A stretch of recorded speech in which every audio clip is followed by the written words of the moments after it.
They're coming. They're dead.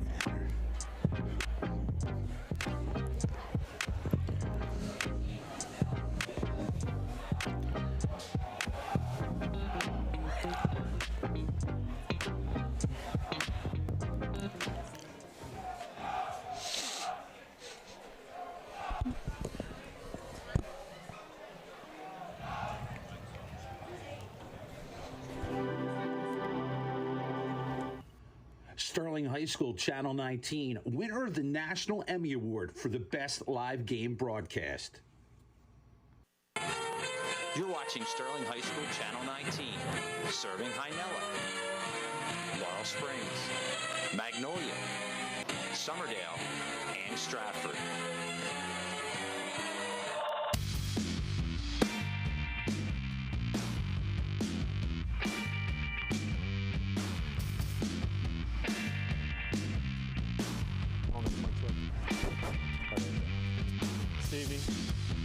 Sterling Knights, we're going to call you blue this evening. Home team traveling, Clayton Clippers, we'll call you gold this evening.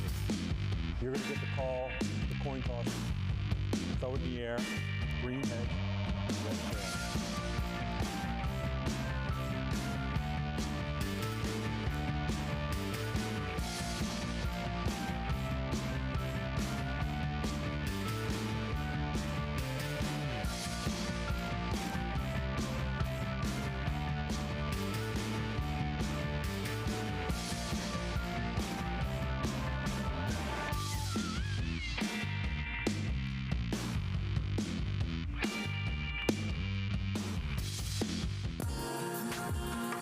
And welcome to Sterling High School for tonight's West Jersey football matchup featuring the Clayton Clippers going against our Sterling Knights. And it's a great night for football. 62 degrees, humidity 50%, a light wind at southeast at 6, and it's partly cloudy, so great football weather. And you take a look at the West Jersey Royal standing. Sterling up top at 4-0 in the division, followed by Clayton, Pittman, Gateway, Gloucester Catholic, Haddon Township, and Camden Mastery.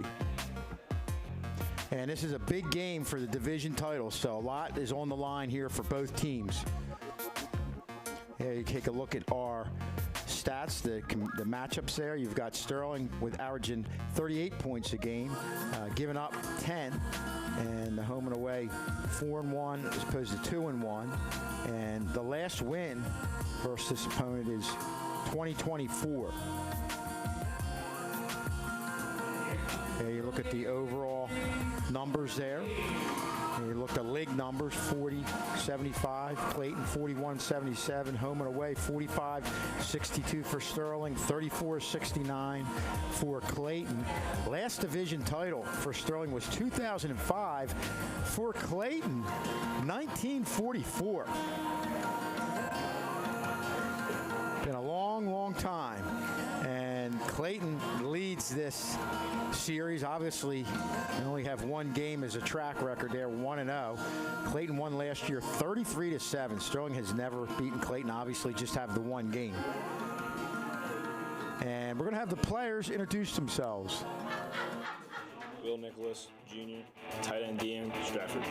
Joseph Carter, senior, strong safety, Magnolia. Jaden Davis, senior, running back, linebacker, Philadelphia. Jaden L.A. Ward, senior, receiver, onside. Nolan Giles, senior, wide receiver, Stratford. Jermaine Stewart, Jr., running back and safety, Summerdale. Justin Sly, senior, cornerback and receiver, Laurel Springs. Sean Dewalt, senior, wide receiver, Berlin. Albert Penarolo, senior, right tackle, Magnolia. Jake Churchill, senior, defensive tackle, Magnolia. Rene Camacho, junior, middle linebacker, Laurel Springs. Daniel Capabianco, junior, left tackle, Lindenwald. Jeremy Clark, junior, kicker, Stratford. Gabriel Toronto, sophomore, receiver, Magnolia. Liam Crawford, junior, center, Laurel Springs. Chase Baragowski, junior, linebacker, wide receiver, DN, Laurel Springs. Alice Chambry, junior, quarterback, Camden. Riley Sharp, junior, running back, Defford. Mason Boyd-Neal, junior, defensive tackle, Laurel Springs. Julian O'Donnell, senior, linebacker, guard, Magnolia. Jane Williams, junior, outside linebacker, Stratford. Desi Mullen, sophomore, left guard, D tackle, Summerdale. Gary Battolini, senior, quarterback, Washington Township. Tito Hammond, sophomore, DB receiver, Summerdale. Taim Sally, senior, wide receiver, Magnolia. Kevin Schulz back here with Jason Schulz. And Jason, a big night for the Sterling Knights with a chance to get that division title. Talk a little about what that means. Yeah, it's an exciting opportunity for Sterling, their first opportunity at a division title in a pretty long time. I'm not sure exactly when, but just talking about last week, they're coming off a tough loss against Collingswood. I'm excited to see how they're able to bounce back with this opportunity, with the division on the line. And I'm looking for the offense to do better. I'm looking for the defense to do better, and everybody as a whole just to play really hard tonight and find a way to get that division title. It is an interesting situation because really this is the first time they faced adversity with the loss. And how would you approach the practices, like if your coaches after the tough game? Is it a motivating type thing, a correcting type of thing when you look at some of the mistakes? Well, listen, after a game like that, obviously it's the first loss of the season. It's a little bit of a sour taste in their mouths, but at a certain point you have to move on. You have to move past it, and probably for Sterling it was Saturday after they watched the film. They moved on and they moved to this Clayton game, started watching Clayton film, and then just really getting after it at practice during the week. Staying true to your defensive game plan, true to your offensive game plan, staying really tight on special teams, making sure all three phases are locked in, and then getting out here to go fight for a division title. Yeah, and talking to the coaches, one thing you heard across the board that they felt like they had a good week in practice, and you know how that works. Usually how well you do, the effort you put out in practice in a lot of cases translates to what you put out there in game day. Yeah, practice how you play. Even practice harder than you play, sometimes coaches will say. But practice is of utmost importance, especially in football where practices far outweigh the amount of games you play. Right. So you really have to focus in practice, take advantage of your reps, take advantage of the time to develop a game plan, and execute on it when it comes to game day. And Clayton set to kick off here.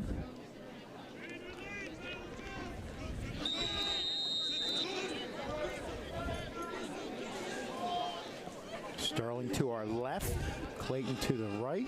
We're going to get an overhead view as we have Max come in here, hustling after being part of the Silver Voices, correct, Max? Sorry about that. Yeah, let's take a look at the starting offense as I get settled in. Gary Battolini still a quarterback.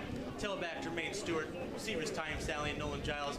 Jaden Alley Ward right in the middle. Will Nicholas at tight end. New tackles being Desi, Capiavanco, and Panarello. O'Donnell and Crawford filling out the middle.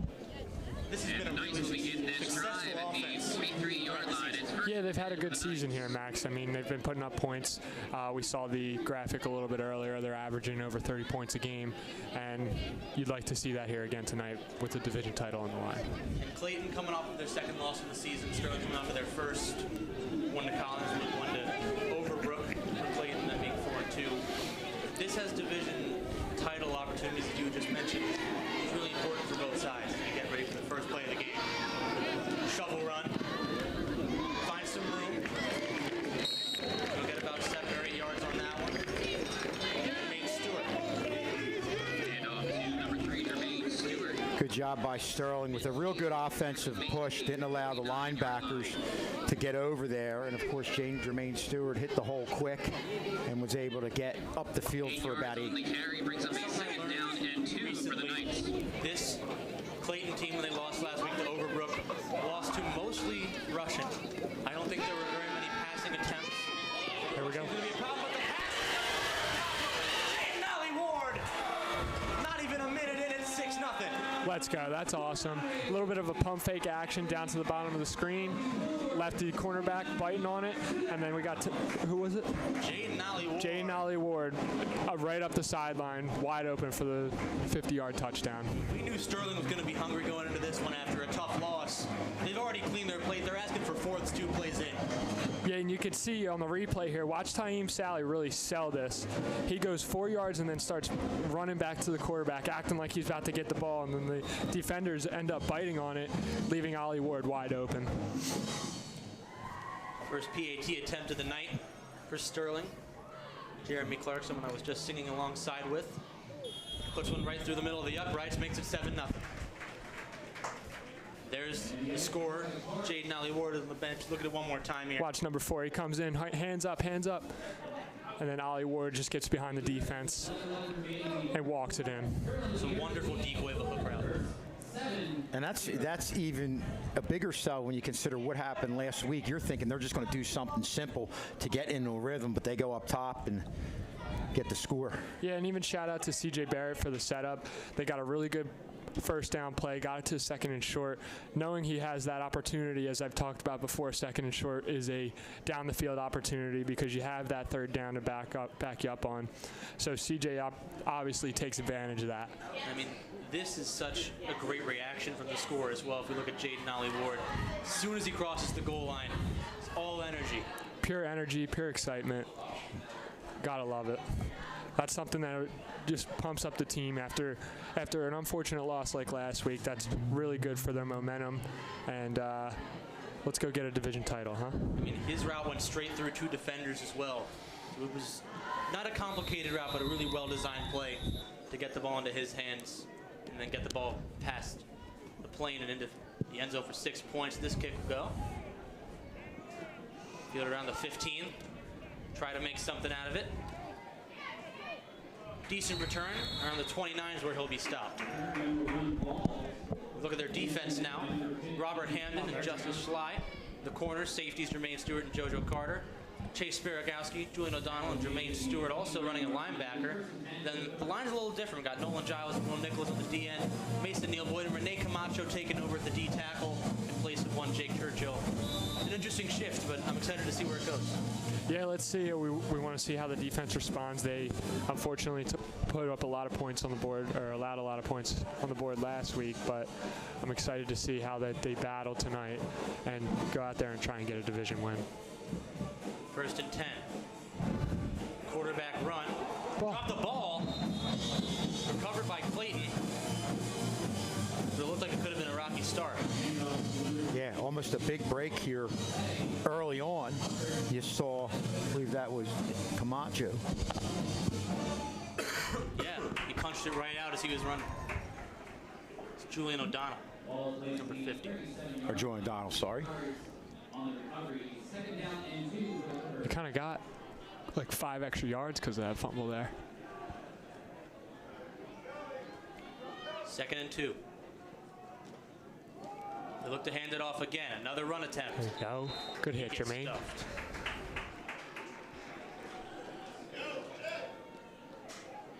Looks like he might be down, maybe a rolled ankle after the play. we've talked about Jermaine before. I mean, when he hits guys, they go backwards. It's just as simple as that, even whether he's running the ball or whether he's coming in to make a tackle.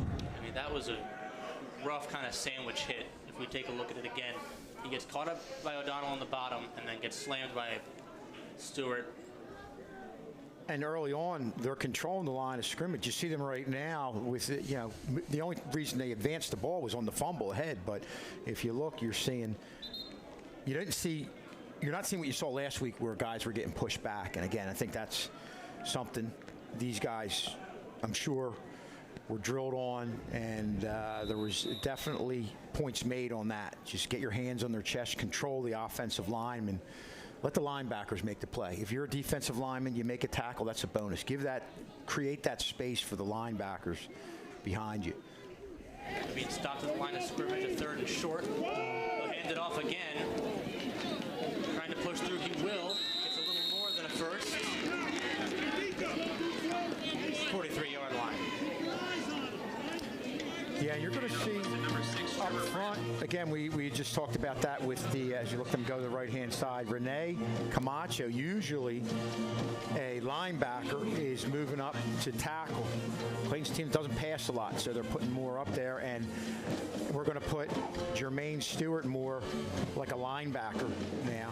And yeah, they got Jermaine Stewart over at, looks like an outside kind of linebacker position, DB position. Man in motion. Fake a shovel. Ball. Overrun fumble again. This time the Silver Knights drop on it. Chase Sparagowski. It'll be interesting to see if somebody reached in and there was a strip, or it just came out as we look at Chase Sparagowski.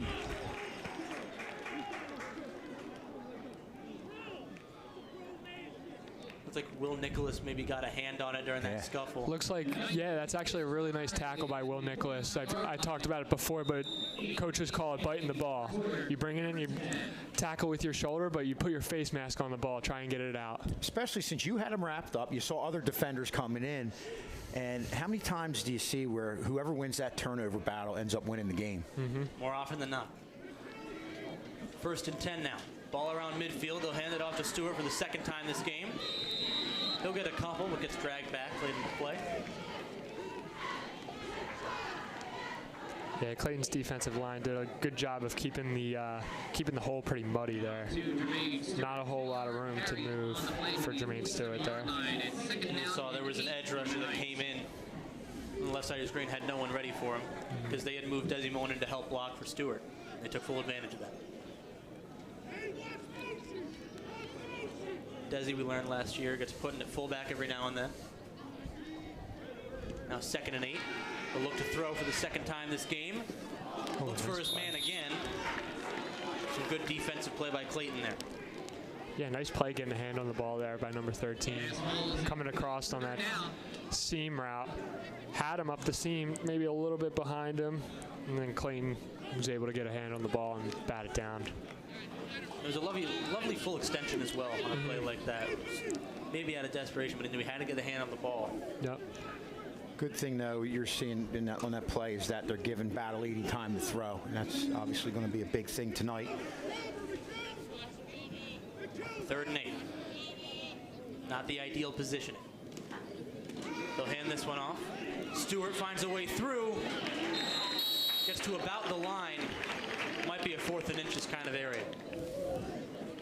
Yeah, and we've seen this season that Sterling's not afraid to go for it in a situation like this. Especially with all the momentum. They got the wind at their back. Ball's placed around the 1st down marker. Just give it to Jermaine. Let him make a play. An interesting play by Desi Mullen. Looks like his man shot the gap, beat him a little, but Mullen stayed with it and actually pushed him back and pushed him out of the way. Real good job staying with it. Back to Stewart. Was he down? Looks like he dropped the football. No, I'm not sure if he's down or not. They're calling it his ball.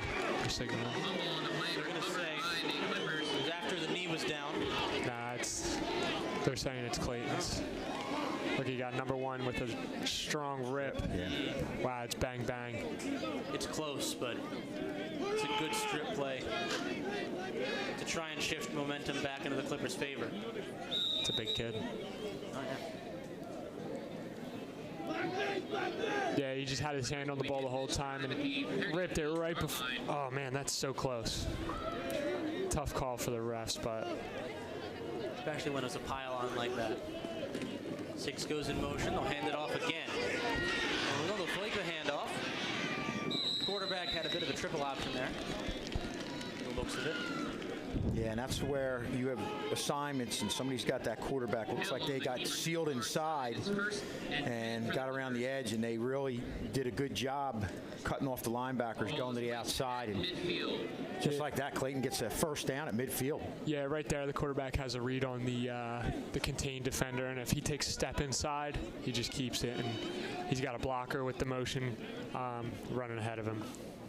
Double tie wing T here. You knew Clayton going into this was going to love the run, and they've sticked to it. Play blown dead after getting stopped.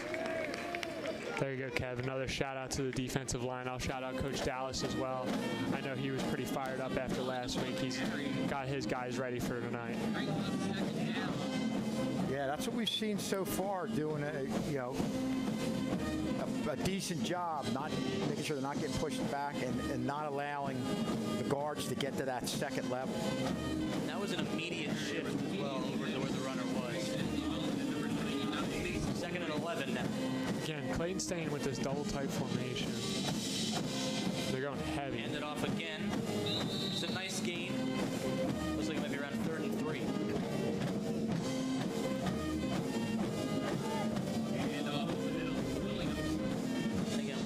Expected not too much of a passing offense from the Clayton Clippers going into this one. They love to be run heavy. Brings up a 3rd and 4 for the Clippers.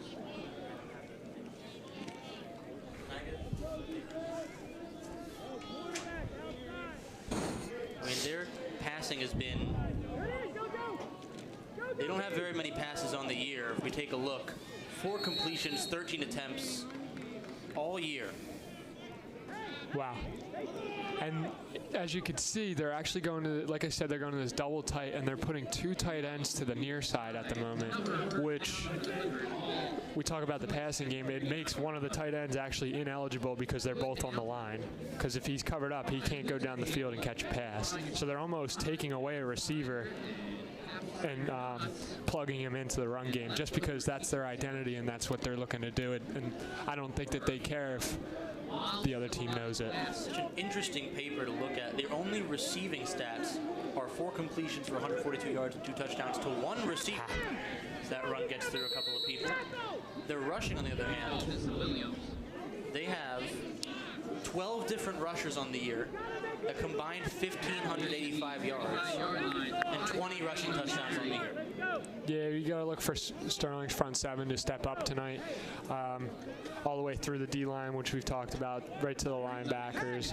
And even, we've talked about these stats, and you can credit the coaching staff for bringing Jermaine up closer to the box and making him a force in the run game. We already saw him make a big hit over in the first drive. 2nd and 5. Clayton keeping it moving. They'll again hand off. There you go. It's a good stop by Sterling. Camacho actually making a play here. Didn't actually make the tackle, but he was able to penetrate his blocker so well that he ran him into the running back. As we'll see 52 there on the screen. That rush was by number 12, Enoch Figueroa. Yeah, watch him run. He runs into his own guy because Renee is just forcing him into the ball. Interesting fact about this team. This Clayton team is the team that the son of Sterling head coach Wiggins represents. Number 22, Dylan Wiggins, is on this Clayton Clippers side. Again, they'll fake the shovel. The run will be a first down, but not much after that. Looks like Deron Williams got the ball there. Clayton do a much better job getting a push up front, getting the yards they need. Looked like that was straight on block. We've seen a couple times where they pulled the guard. Yeah, on that play, it looks like they tried to extend the defense with that fake to the outside and then go off tackle with number 9 running the ball. Yeah, as we see Jermaine Stewart, he's usually about 10 to 12 yards off the ball. Number 3 we're looking at, he's at the far side of the screen. There he goes, he makes this play. Nothing comes of it.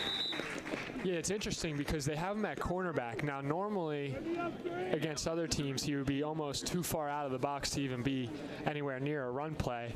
But Sterling's coaches do a good job of realizing that they like to go double tight a lot, so the corners are going to be so close to the line of scrimmage, so close to the ball that they're going to be able to make a play.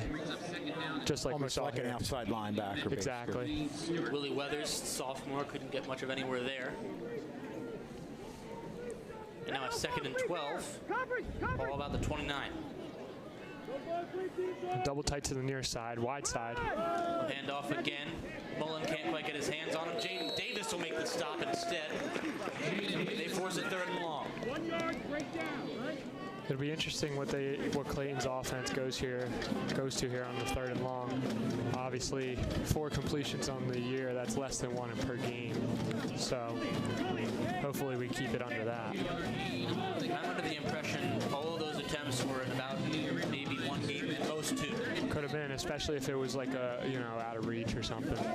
If we look again, their quarterback is 4 for 13 on the year, but all 4 of those completions went for a total of 142 and 2 touchdowns. We actually have a wide receiver out wide here. It's the near side off the screen. He'll take it himself. Good pressure. Doesn't get too much of anywhere on the run. Yeah, you saw there. Jermaine wasn't able to make the tackle, but he was able to stretch it out enough to the sideline so that really after he got past him, there wasn't really much else to go on that 3rd and long. It's still now 4th and long.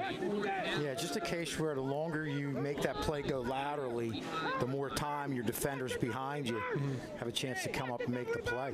And as we know, a guy like Jermaine, he's going to want that back. He's going to want that tackle, that TFL, and I expect him to make up for it later in the game.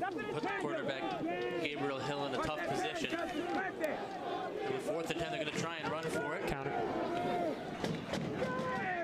Gets stuffed. Sterling gets the turnover on downs. Mason Boyd Neal has some helmet loss. Yeah, Clayton went with their counterplay, which if you're a heavy run team, that tends to be your big splash play, especially on like a 4th or 3rd and long. Luckily, Sterling was able to make the correct reads and flow with the lineman instead of the action in the backfield and make the play. And that one's interesting because they hand it off, and then it gets handed off again, which the counter runs we saw last week were very much just you fake it the one way, give it the other with Collinswood. Yeah, that double handoff can be a nightmare if the linebackers aren't keyed in on their reads. Because if they're just looking in the backfield, they're flat-footed, they're running out to the outside when the ball is going right back the other way. Guards will take you where you need to go. Always. Tell you where the play's going. And I'm sure there was a lot more days in the film room than usual after a loss. They really want to hone in on what they can evade, having become an issue, and obviously the rushing was going to be the point. Sterling on the other hand, close to an interception. Instead, just a good play. That being Deron Williams. And it looked like he might have had Stewart for a while there, but it was a good lurk by Williams. Definitely thrown behind the receiver, which... Maybe a little bit of a miscommunication. Maybe Battolini wanted him to go a little bit more to the sideline where there's some open space. Kind of threw it that way. The throw would have been a little bit behind him had it got to him anyway. And when they watched that in the weeks past, Battolini's going to see, oh, I could wait maybe half a second more, maybe looked another option, but it's one of those plays that tends to happen. You got to overcome it. Still the first quarter, they're finding their footing. They'll go for another run. Awesome pancake block at the far side of the screen. Desi Mullen and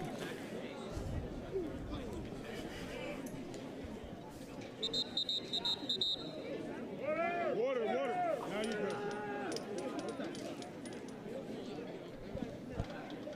Timeout for injury. Timeout for injury now.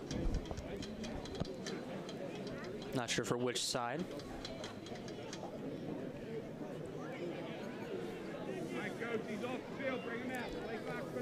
We'll take a look at our next TV game coming up on Tuesday. We'll be live on Channel 19 and on YouTube. Sterling Girls Volleyball will host Shawnee at 5 p.m. They're coming off of a streak of a few wins. The midway point of the season. Look at the skyline. Even though Phillies had a rough last 24 hours. Still looks lovely when the sun sets past it. A lower snap, 3rd and 7. Battellini has some time. Can't quite find Will Nicholas with the pass, and it'll be 4th and 7. Yeah, it just wasn't open there. It's it looked like next read, or they sent everybody downfield, a couple go routes to kind of clear things out. But as you said, Jace, good job by the linebacker covering Will Nicholas. That was Haven Walls on the stop. Initially, it was blocked by Jordan Thompson, and then Walls went to jump after it. Sterling forced a punt for the first time in this game.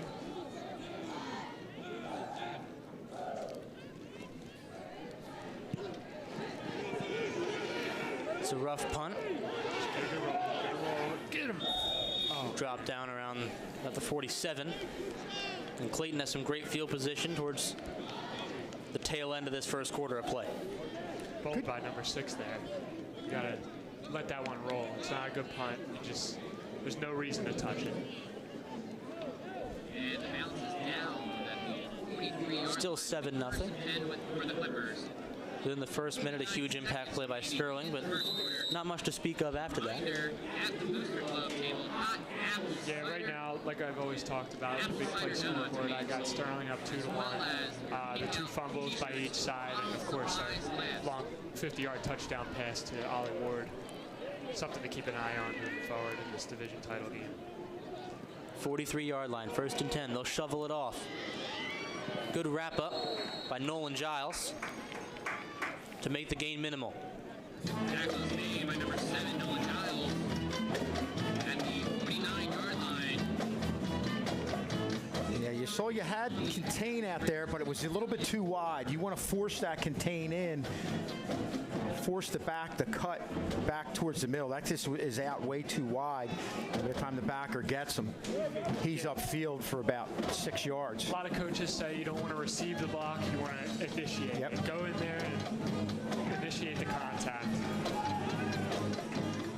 2nd and 4. Fake the shovel this time, and they're ready for it. Stopped around the line as the clock will tick down to zeros on the first quarter. Clay?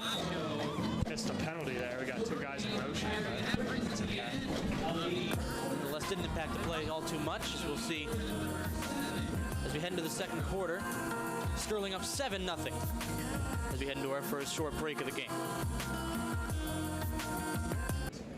I'm so tired of entering all this discipline. I just wish there was something I could do.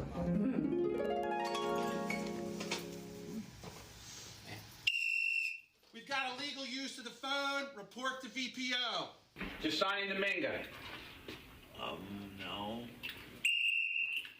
No use of the Minga pass. Going back to classroom. Late for class. Violation.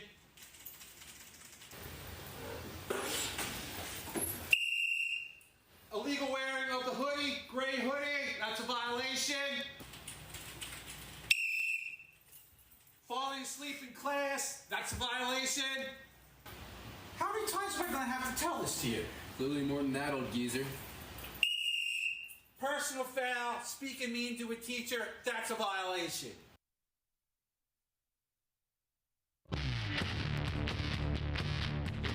Sterling Silver Knights and Clayton Clippers. They're up 7-0 after a huge impact play about 50 seconds in, but since then it's been a lot of running, not a lot of scoring. And Clayton with some wonderful field position around midfield. 3rd and 3 the scenario. Oh, fumbled the snap. It'll be 4th and short now. Yeah, even though Sterling is up in this game, the majority of the first quarter was Clayton's offense on the field, running the ball, methodically moving down the field, converting on the 3rd downs. As long as Sterling's defense is able to bend but not break, they can let up those drives, but as long as they don't let up points, it's a net positive. 4th and 4. Clayton's second 4th down attempt on the game already. They look to throw. It'll work out in their favor. They might have a little bit of room to keep going. Haven Walls, excuse me, with his first reception on the year. 5th completion for Clayton on the year. It's 1st and 10 for the Clippers. Normally a play like that wouldn't be considered a trick play, but when you're Clayton, it kind of feels like one. Yeah, it's just a waggle play by Clayton, which it's the quarterback rolling out and then gives him 3 levels to options to throw the ball. They got the wide receiver going deep, tight end coming across the drag at like the 5-yard line, and then the motion coming around across the flat. Gabriel Hill now 5 for 14 on the year. His 5th completion as they'll pitch out the ball. Almost stopped. He's able to shove off a tackle, but not before some backup can come in. Will Nicholas made the impact. Number 14, Willie Weathers, tried to find his way through. If you're still counting this game, Max, they're still under 1 reception a game. Yeah. So law of averages tells us that's all they got tonight. Probably. It's already against all odds anyway.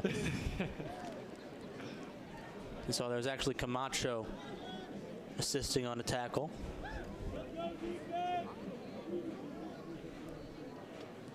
Second and 11. Hand this one off right up the middle. Mullen drags him down with him with the help of Mason Boyd-Neal. And Renee Camacho down the middle. Another awesome play by the defensive line there. This is a trap play. They don't allow the offensive line to get to the linebacker level, and they are able to muddy up the hole enough to be able to stop him at the line of scrimmage. And the run from Williams, he had to bounce off of his own O-lineman, Riley Traum, to try and find a hole through, and it ended up leading him right where Sterling wanted him. Yeah, that's the goal of the defensive line. Push the guy in front of you into the ball carrier. 3rd and 10 now. Look to throw again. I was worried for a second, Max. Vegas would be in shambles. The odds all over the place. Again, we got another 4th and long here. They opted to go with the counter last time. Keep an eye on that one here, Max. 4th and 10. Could be another counter. I mean, if you're Clayton, you go into the 2nd quarter, you're down 7. I see why they keep going back to the roulette wheel, just trying to gamble on these throws that they don't normally go to. But it's just 50% of the time now. It's been working out against Sterling, and Sterling was able to kind of flood the play a little better there. Again, if number 1 goes in motion here, I'm going to be ready for this waggle rollout pass.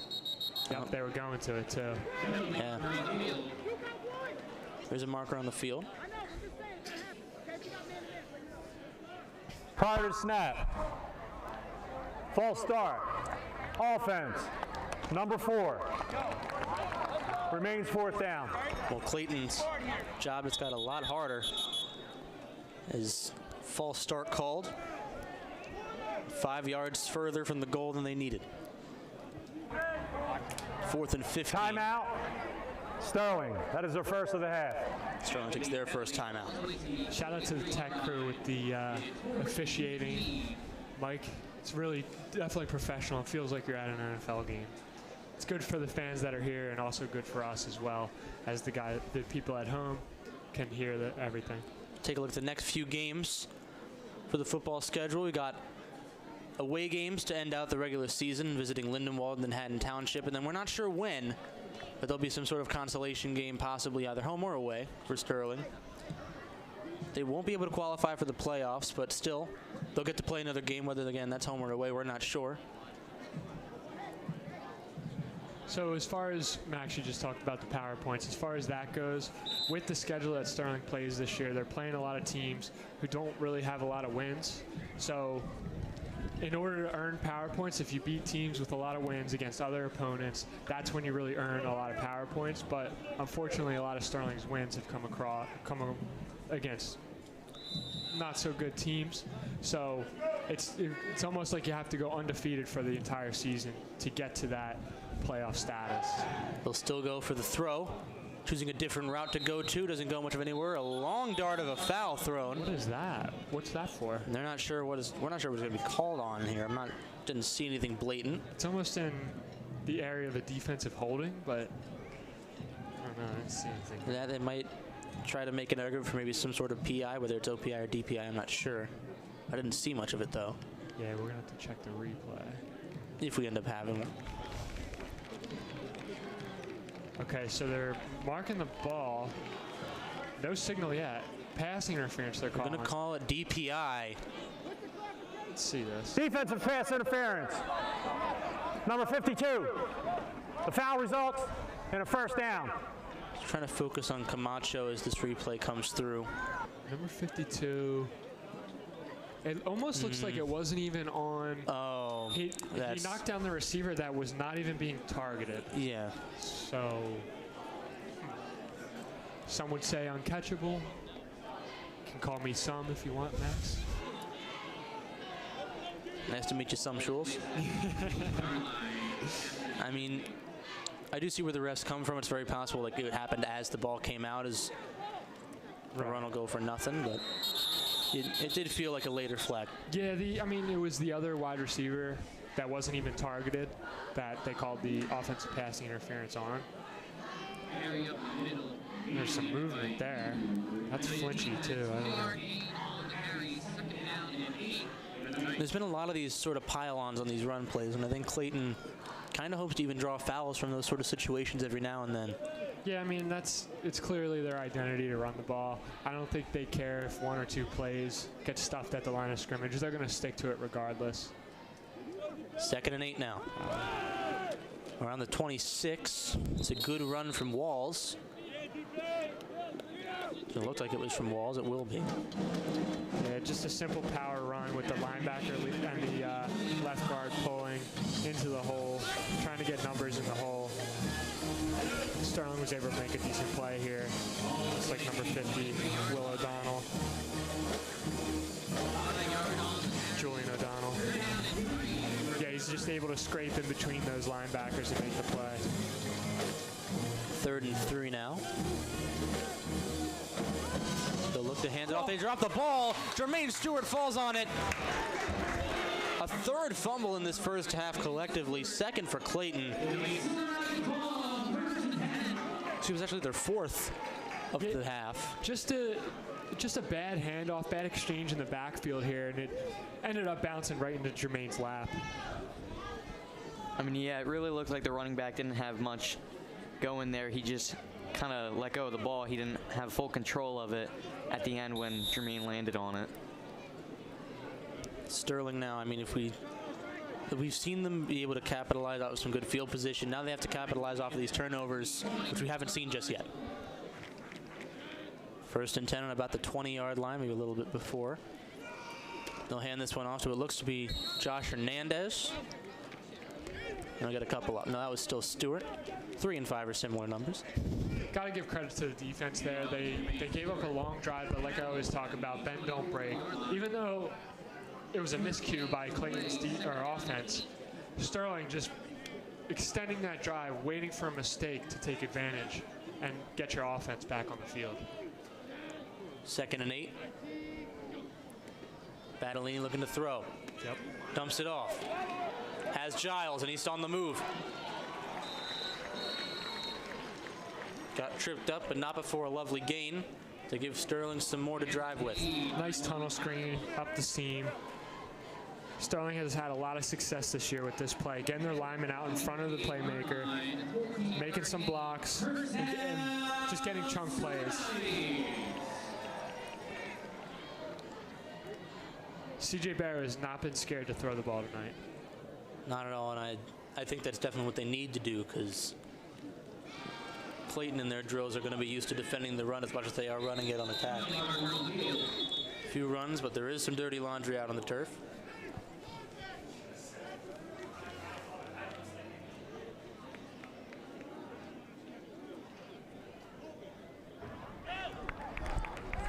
Holding. Offense. Number 64. 10-yard penalty. Good play. Try to find where the hold might be here. Yep, grabs at the collar of the jersey there. Around where the tackle was made.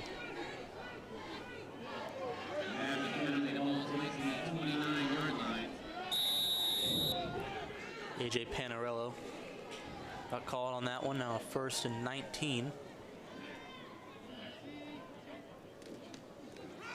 They'll hand the ball off, and it gets stuffed squatty walls. Clayton with immediate penetration in the backfield on that play. Really nowhere to go for the ball carrier. He kind of, as soon as he took the handoff, he ran into a defender.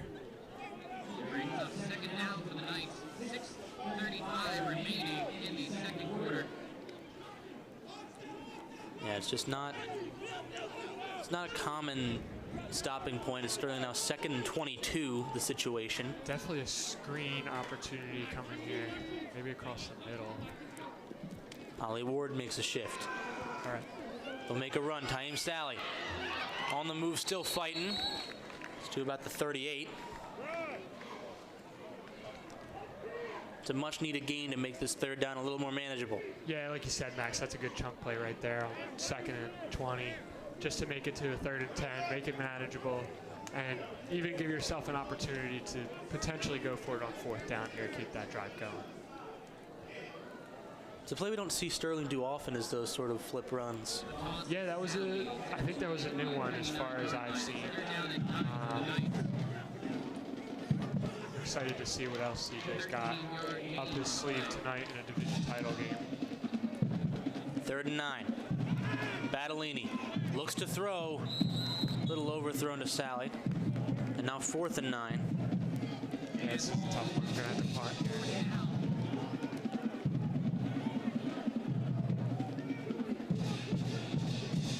Looks like he was open there in the hole. They found a hole in the defense.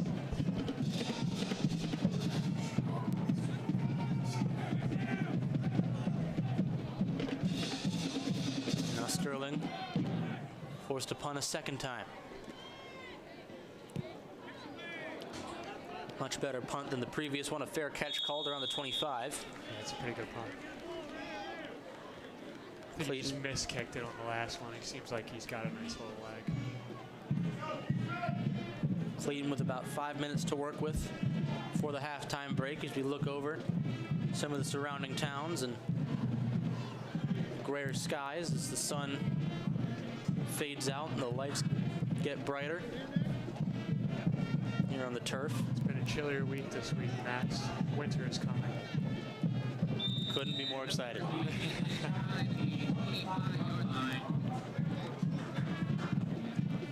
There is some homecoming connotations as well as the dancers last night and the crowning of the homecoming queen is at halftime.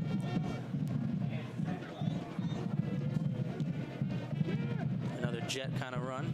Jet sweep has a little more room. Doesn't get too much of a gain on that one.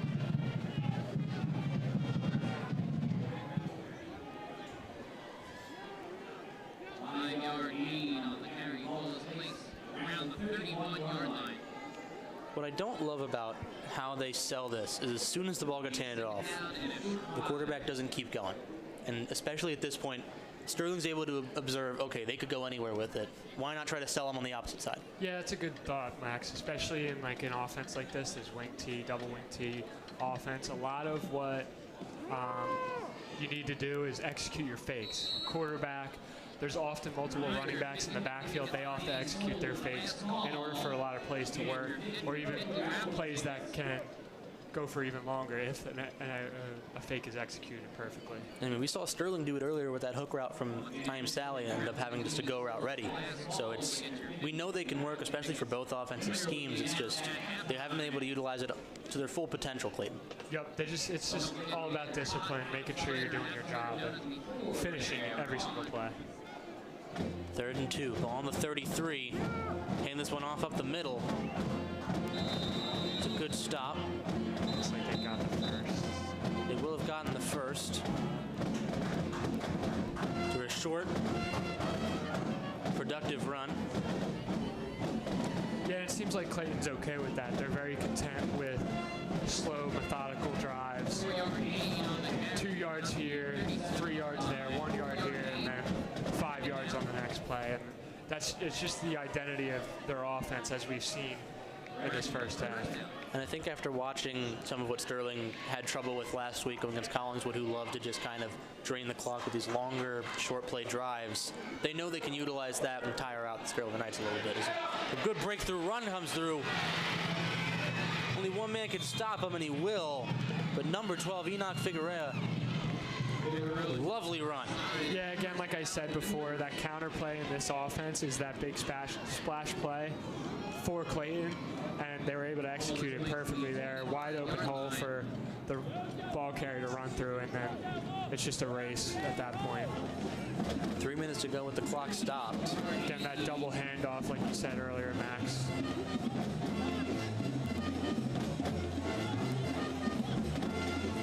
First and 10 on the 25. They'll hand it off up the middle.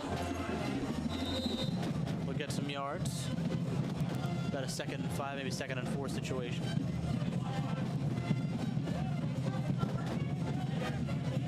Yeah, it's just another power run. A lot of offenses, especially wing T offenses, call it belly. It's where the fullback leads through the hole alongside the weak side guard pulls across the center and leads into the hole with the running back in motion. What's going on here? What do we got? Maybe a timeout.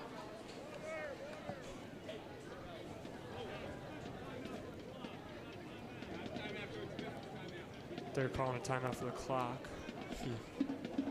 If you turn your TV up at home.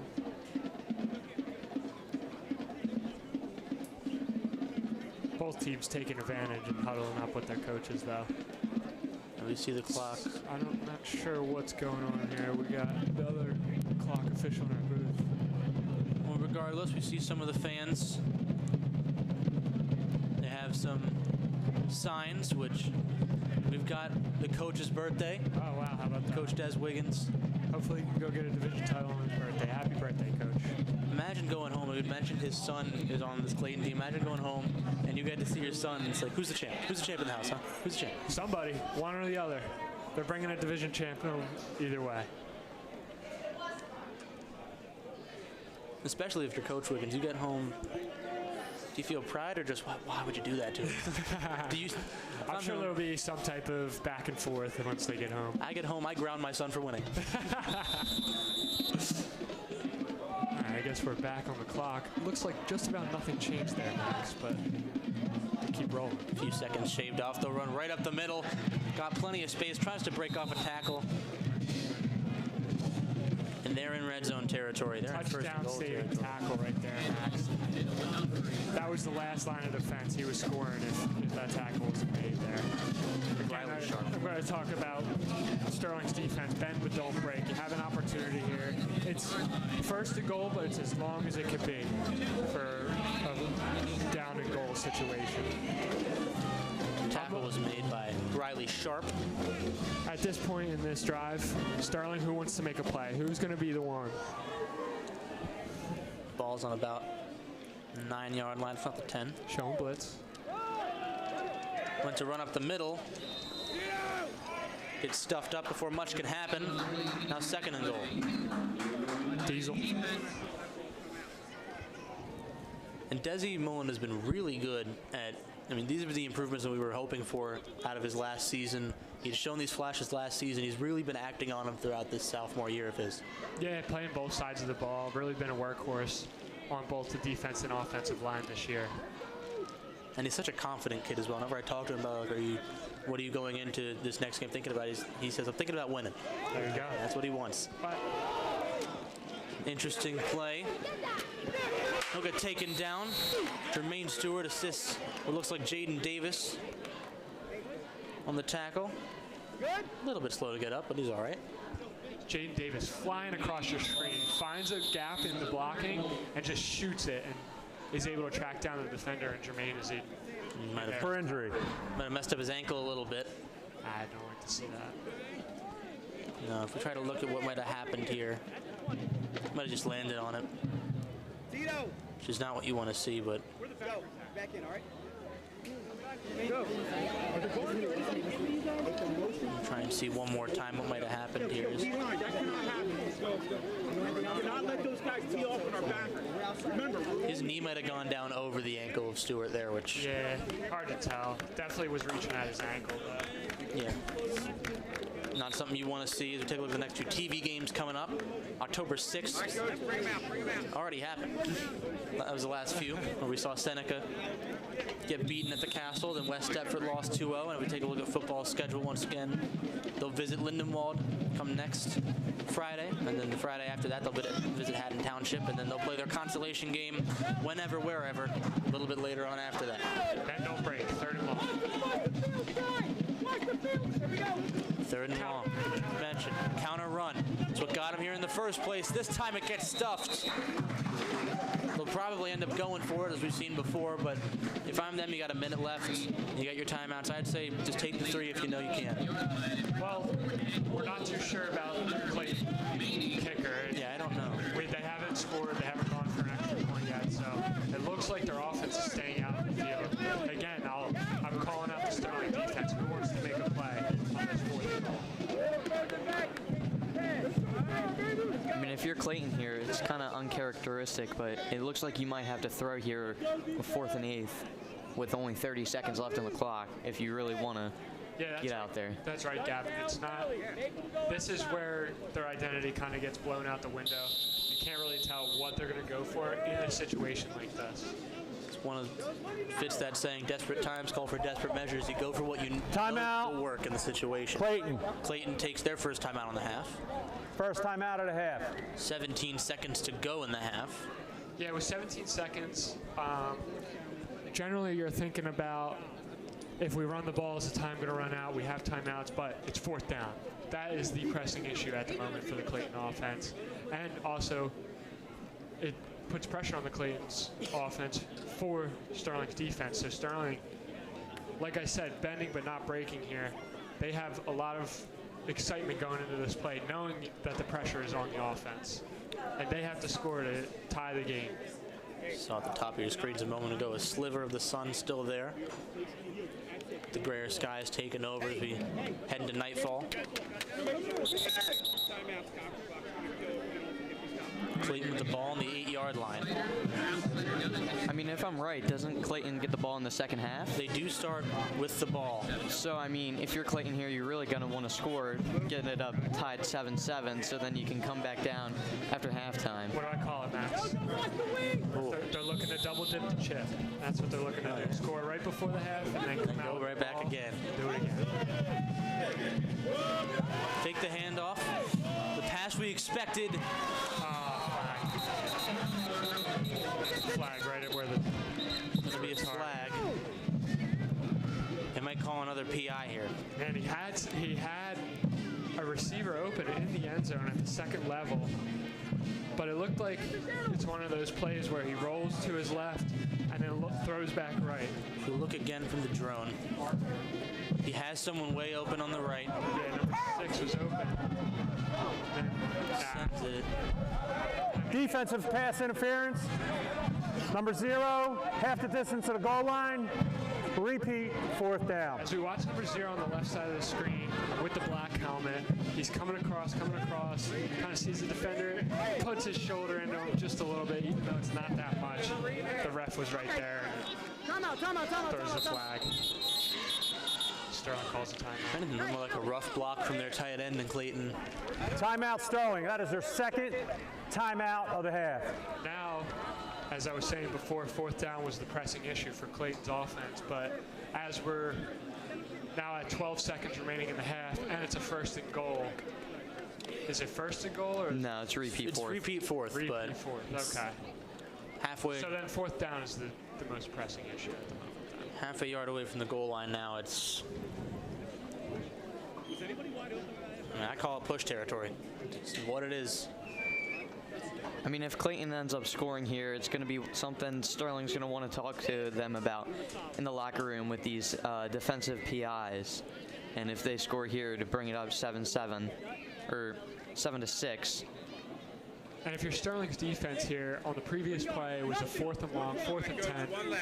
You kind of knew that they might be passing it, even if Clayton's identity is to run the ball. But now at the 3-yard line, 3-4-yard line, it's anything goes right now. They could run the ball, they could feel confident in it, and just pound the rock. What turned from a pressing issue for Clayton's offense, now a pressing issue for the Sterling defense. 12 seconds in the first half. Man goes in motion. They look to shovel the ball. He'll get stopped before the goal line. And Sterling got a turnover on downs, and they're at the one with 7 seconds to go in the half. Jaden Davis and Briley Sharp help out. Or not Jaden Davis, Briley Sharp comes in to help a bit. That was number 9 on the assist with him, and then got wrapped up by what looked like maybe Will Nicholas. Yeah. Number 8, JoJo Carter, excuse me. Number 8, JoJo Carter, doing a great job of getting off that block. He got outside quick to keep that contained, making him cut upfield, got off the block, and made the play. There he is right there, making the tackle. Solo tackle on that play, too, just short of the goal line. We saw Sharp was there and ready. We saw Robert Hammond was there and ready. But Carter took the initiative. This is a play if you're Sterling. Obviously, there's not really much of an opportunity to score or put points on the board before the half. Get yourself out of the end zone, start running the clock, get into the locker room, and go to halftime. I would expect them to just sneak this right up the middle with Battellini. Yeah, and they will. Get a few yards. Clock hits 0, and at halftime, Sterling's up 7-0 at what's been a really back and forth half of play. Yes, Sterling's defense has done an awesome job. Like I said, bending but not breaking. They've been giving up the long drives, but still no points on the board going into the second half. And I mean, with them not letting in any scores, that could just be a matter of kind of dwindling the stamina of that Clayton offense. If you head into the locker room, try and get some game plans solidified, try and figure out what to do to maintain this momentum as Sterling go back to the locker room 7-0. Homecoming Queen announcement comes up shortly.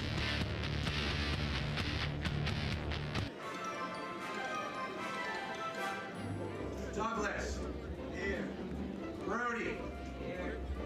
Joshua. Joshua. Joshua. I don't think he signed up for flex time. Oh no. Oh no.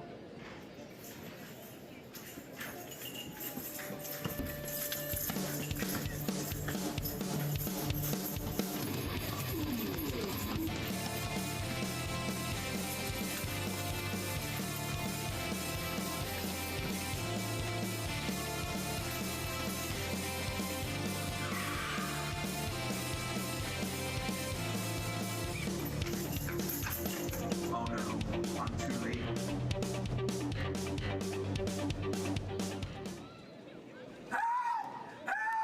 Help me, please! Help! Help! Help! I need to use the potty. Can I go to the bathroom? Yes, you can.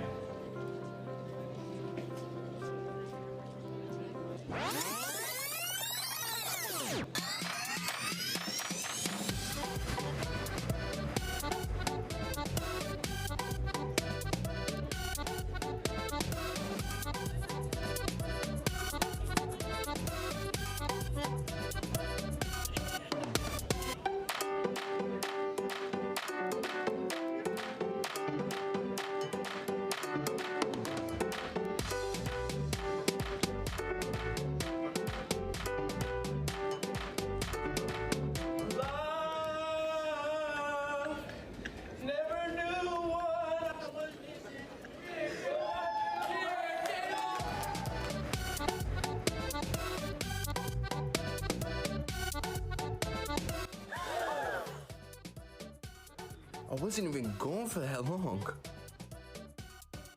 What made you become a bully? So we are back in the middle of halftime here. A quick review of 7-0, the current score. And I mean, Sterling's had a really solid game thus far. We're going to listen in to see the announcement of the homecoming queen just shortly.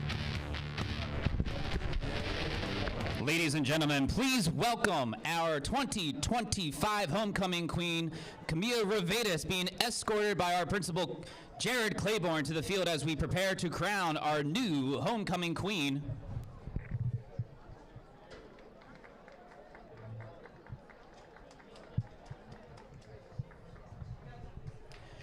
Our first young lady is Emily Blanchard. She is escorted by Ron Blanchard. Emily participates in girls tennis, the musical theater program, National Honor Society, the Environmental Club, and Silvertones here at Sterling. After graduation, Emily plans on attending college where she will major in biology and eventually have a career in ultrasound. Her best advice to underclassmen is to get involved and be kind to everyone. Our next young lady is Ashley Cheeseman. Ashley is escorted by Ken Cheeseman. Ashley is a cheerleader for both fall and winter seasons and has been a captain since sophomore year. Ashley is in the National Honor Society and is the president of the National Honor Society. She also participates in the Interact Club, Environmental Club, BIU, and Student Equity. Her future plans are to get her undergraduate degree in chemical engineering and to also get a master's degree. She wants to continue cheering in college. Her lasting words of advice are to be involved in as much as you can and be kind to everyone you meet. Next, we have Lucy Conway. Lucy is being escorted by Brian Conway. Lucy is on the girls' tennis team, National Honor Society, and in the Environmental Club. Lucy plans on majoring in exercise science and hopes to become a pediatric occupational therapist. Lucy's advice to students is to remember to take advantage of every opportunity you may find for growth. Don't feel scared to get involved in clubs, sports, or activities that might interest you, for these experiences will help you discover your passions and ultimately allow you to build strong, lifelong friendships. Do not take the short amount of time you will spend in high school for granted, and remember to make the most out of your formative years at Sterling. Up next is Emily Curtis. Emily is escorted by Brian Curtis. Emily is a four-year member of the cross-country team and track and field. She is also a student class officer, National Honor Society member, and Environmental Club member. Emily will be pursuing a career in nursing after graduation and wants to pursue a career as a traveling nurse to see the country. Her parting message for underclassmen is to challenge yourself and treat others how you want to be treated. Our next young lady is Jordan Frazier. Jordan is escorted by Monique Frazier. She has been involved with varsity basketball, cross-country, equity club, spring track, and student council. Jordan plans to study political science at a four-year university. To all underclassmen, Jordan says to make an effort to get involved and to put yourself out there. Don't be afraid to do hard things. Last but not least, we have Aaliyah Smith. Aaliyah is being escorted by Leadon Smith. Aaliyah is a member of the varsity basketball and track teams. She is also a member of the BIU Club, SAD, the Equity Club, and a member of National Honor Society. She is North Star for the Black History Month. After graduation, Aaliyah plans to study health science in college and pursue a career as a physical therapist and continue playing basketball in college. Aaliyah's advice for underclassmen is your delay isn't denial, but preparation for better. Let's give a large and loud round of applause for our entire homecoming court. The young lady who has received the red roses in her box is the new homecoming queen for 2025. Ladies, you may open your boxes.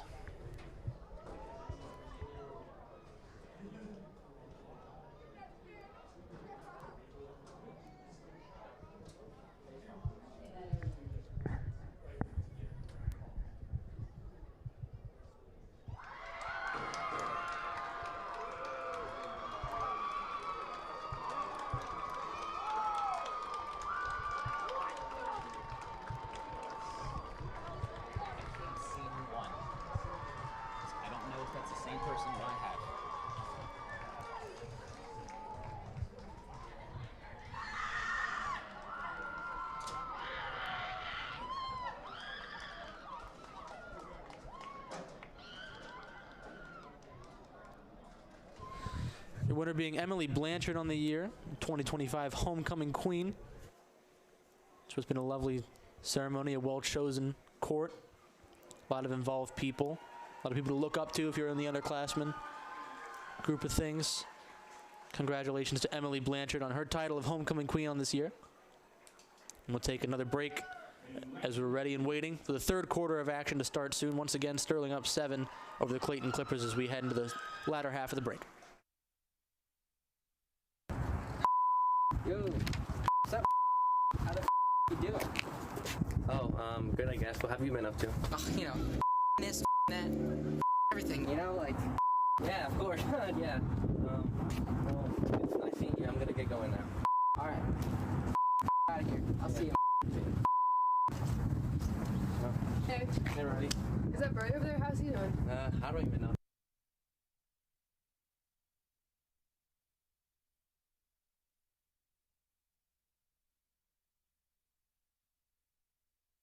Hey, Dad. Hey, how was the game? It was great. We won. I'm sorry I missed it. It's okay. You can check out all the highlights on Sterling TV 19's YouTube channel. Oh, wow, really? All right, I'll check it out then. Bye.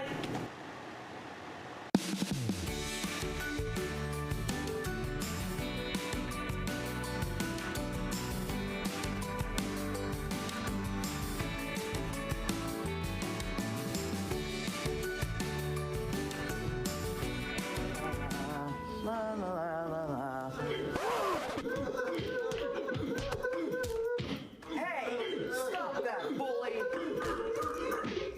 Are you begging for a knuckle sandwich, twerp? Maybe I am.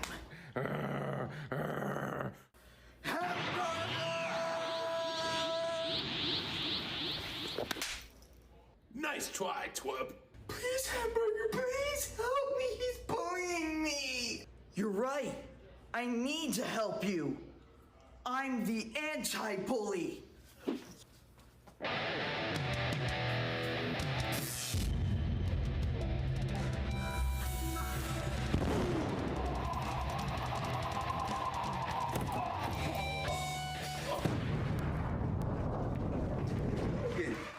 Oh my God, thank you. Oh yes, King.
Bad decision.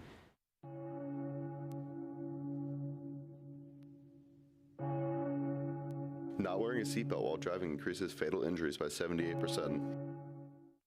Hitting the windshield without a seatbelt feels like getting knocked out by an Olympic heavyweight boxer.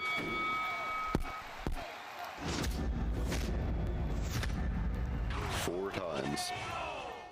The initial impact of a car crash is multiplied without a seatbelt. It feels like being tackled by 3 defensive backs running at full speed. Oh my God! Oh my God! Oh my God! Good choice. Buckle up. It's not worth being a statistic.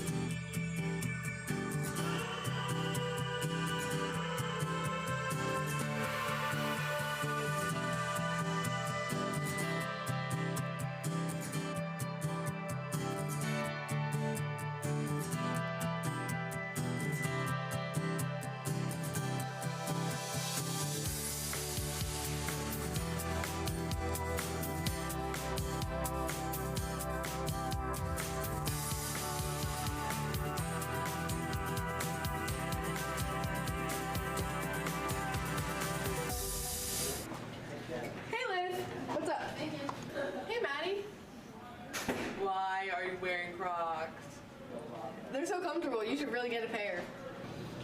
Maddie, take them off. They're so ugly.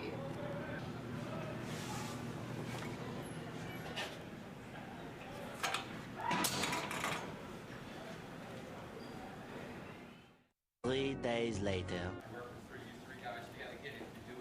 Hi. Hey. You're wearing Crocs?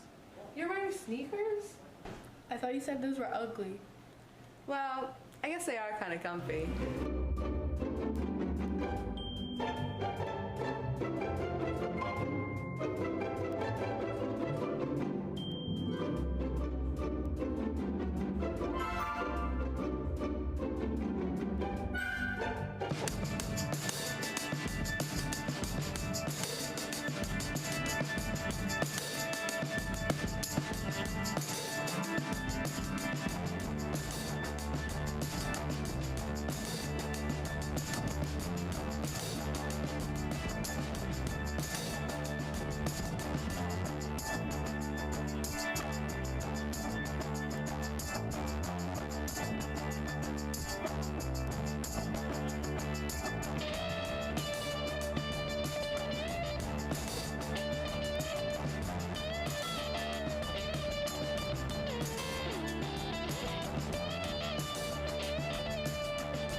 Is this seat taken? Yes, it is. Well, what about this one? This one's taken too. Well, what about this one? They're all taken. Well, where am I supposed to sit? Not with us. Go sit over there.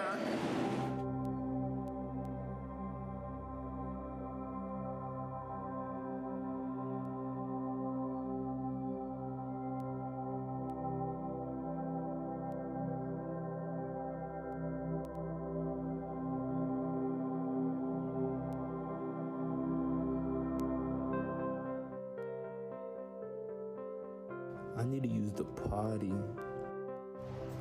Can I go to the bathroom? Yes, you can.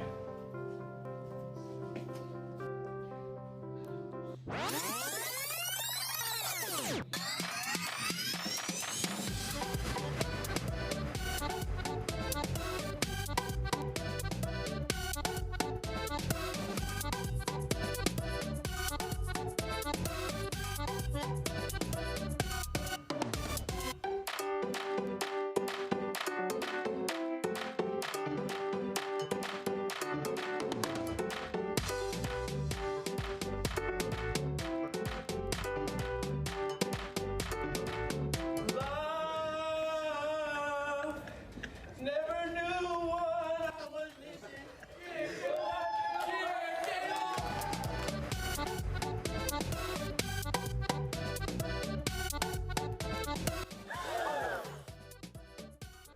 I wasn't even gone for that long.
I could really use a bev right now.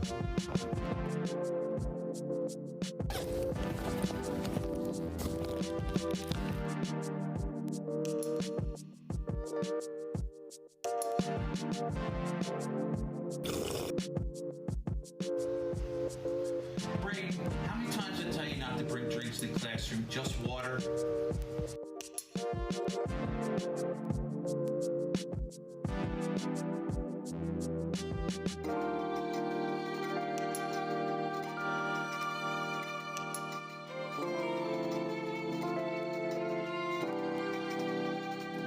Brayden, how many times did I tell you not to bring drinks to the classroom?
Adam, you okay?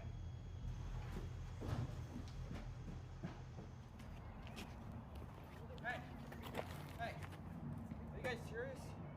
You do know there's like 52 billion pieces of trash on the earth right now. That's nearly 7,000 per mile. And 42% of that is burned up in the air, causing pollution. Imagine if Earth was a person right now. Dude, do you have Google implanted in your brain or something? How do you know that? Don't worry about me. Worry about Earth. Oh, dude. I can't believe that. Hey! Thanks, man. I appreciate it. And we are back for second half and third quarter of some Sterling Silver Knights football action. They've had a touchdown lead over Clayton for about the entirety of the game. We're going to take a look at that touchdown. Happened right at the stop of the first quarter.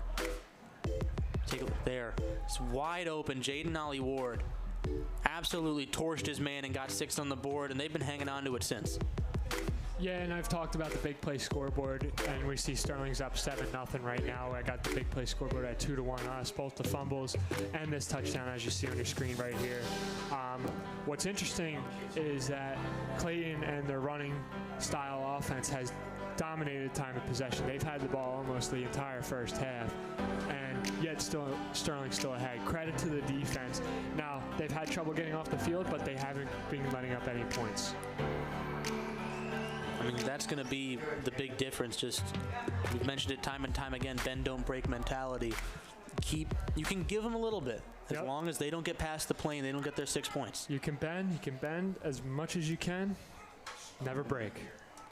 Clayton will receive the ball, start the second half, get themselves an opportunity to maybe tie it up at 7, at least 7-6.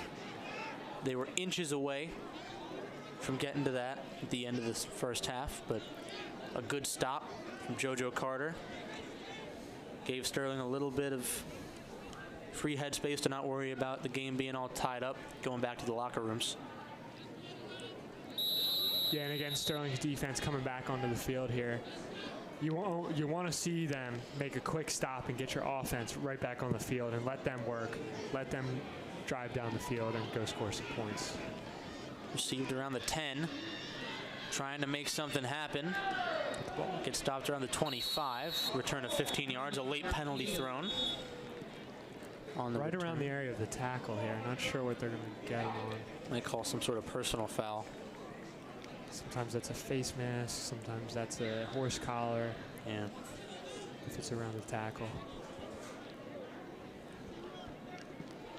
During the run,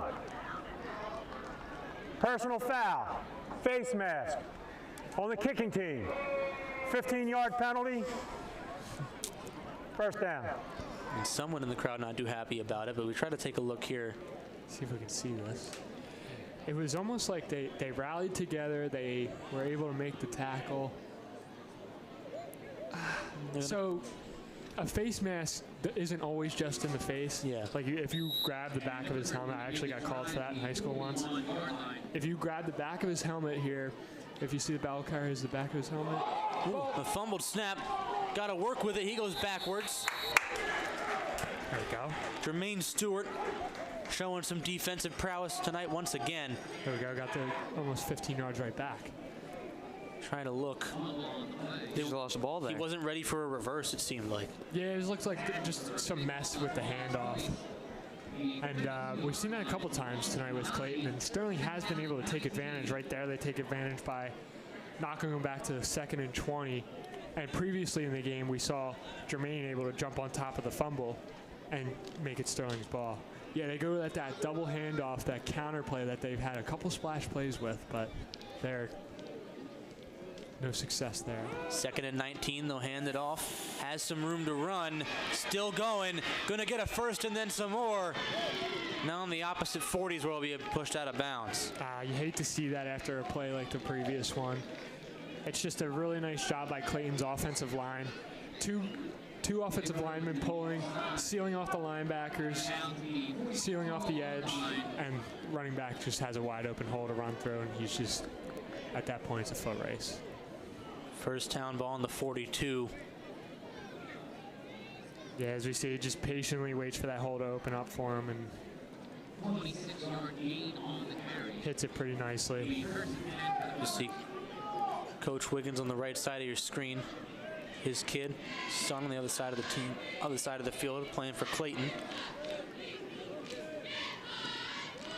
Rights to the title of division winners up for grabs. He'll keep going.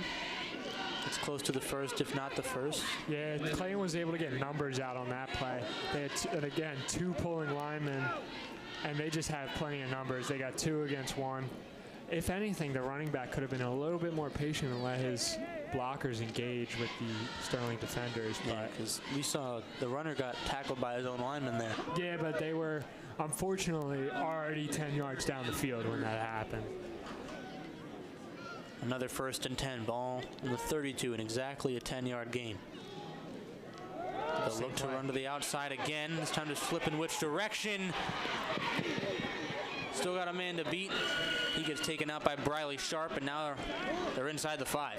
I mean, this is almost uncharacteristic from the Sterling Knights defensive line. I mean, they haven't really let up much rushing yards this year, except last game. But other than that, it's just been they've been rushing the ball all game. I mean, it's something they do all season. They haven't thrown very much. Yeah, you just watch the contained defender jumps inside and just loses the outside edge, and it's just a free run at that point. It doesn't even matter if you got blockers out in front. And now Clayton. Kind of heard Coach Dez talking about that on the hot mic. On the 6-yard line, so somebody's got to make a play here, Max. They're inside the 10. Most definitely someone has to make a play. Man goes in motion. They shovel it to him. He drops the ball, dives on it, and nothing will come from the play except maybe moving up a couple of yards. This Clayton team is going to make mistakes. It's just how are you going to take advantage of it? Like I said, we've been able to take advantage of it overall, but in a spot like this, you really have to be ready. Almost get penetration in the backfield. You heard from the hot mic there. Coach Julian, he was lovely. Julian needs to get his into that play is what he wants, so it's fine. Oh, we got a 2nd goal here. Ball on the 6 still. Thought it might have advanced from the fumble. We'll go for a QB sneak.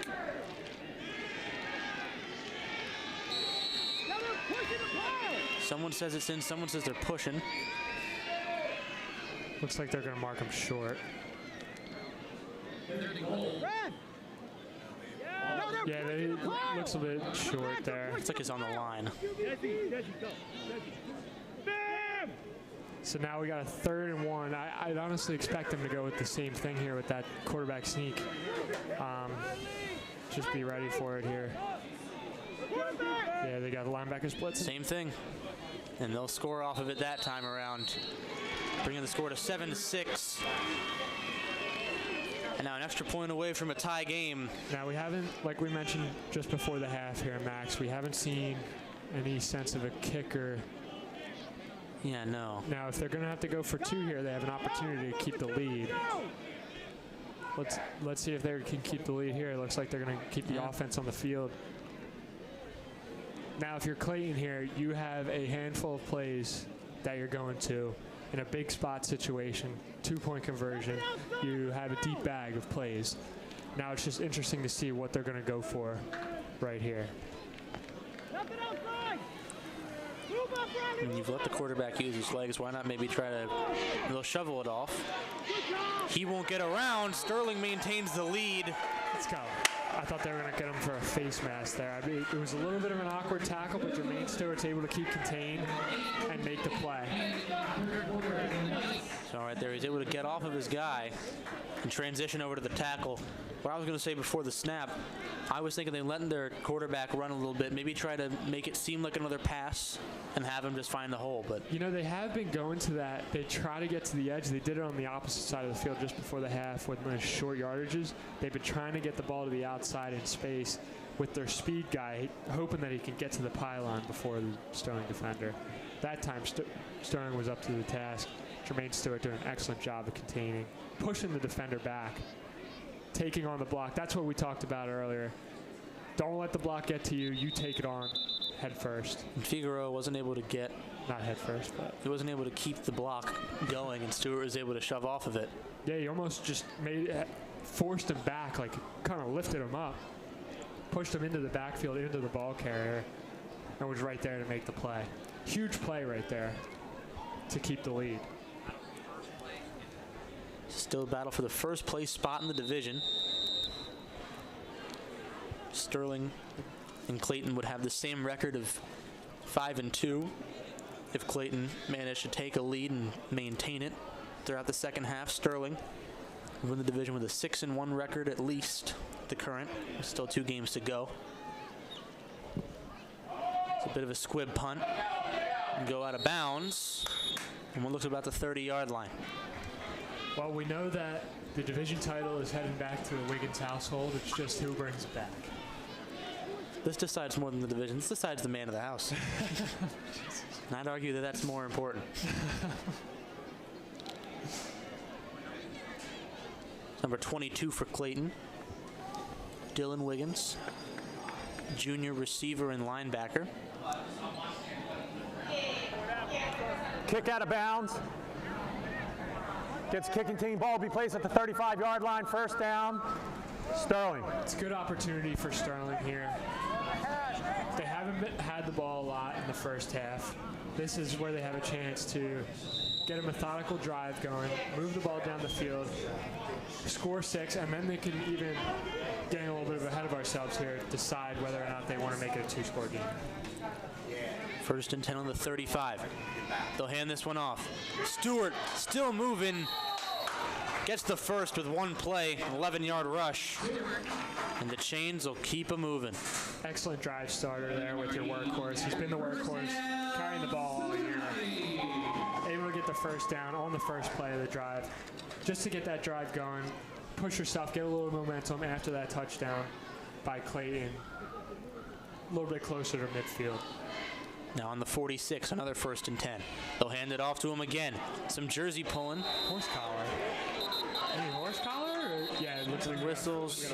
There will be a flag thrown. Could be the aforementioned horse collar. Did he?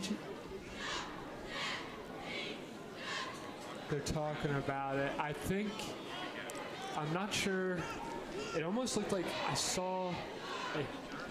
Yeah, that's it. That's. They've waved it off. Crazy.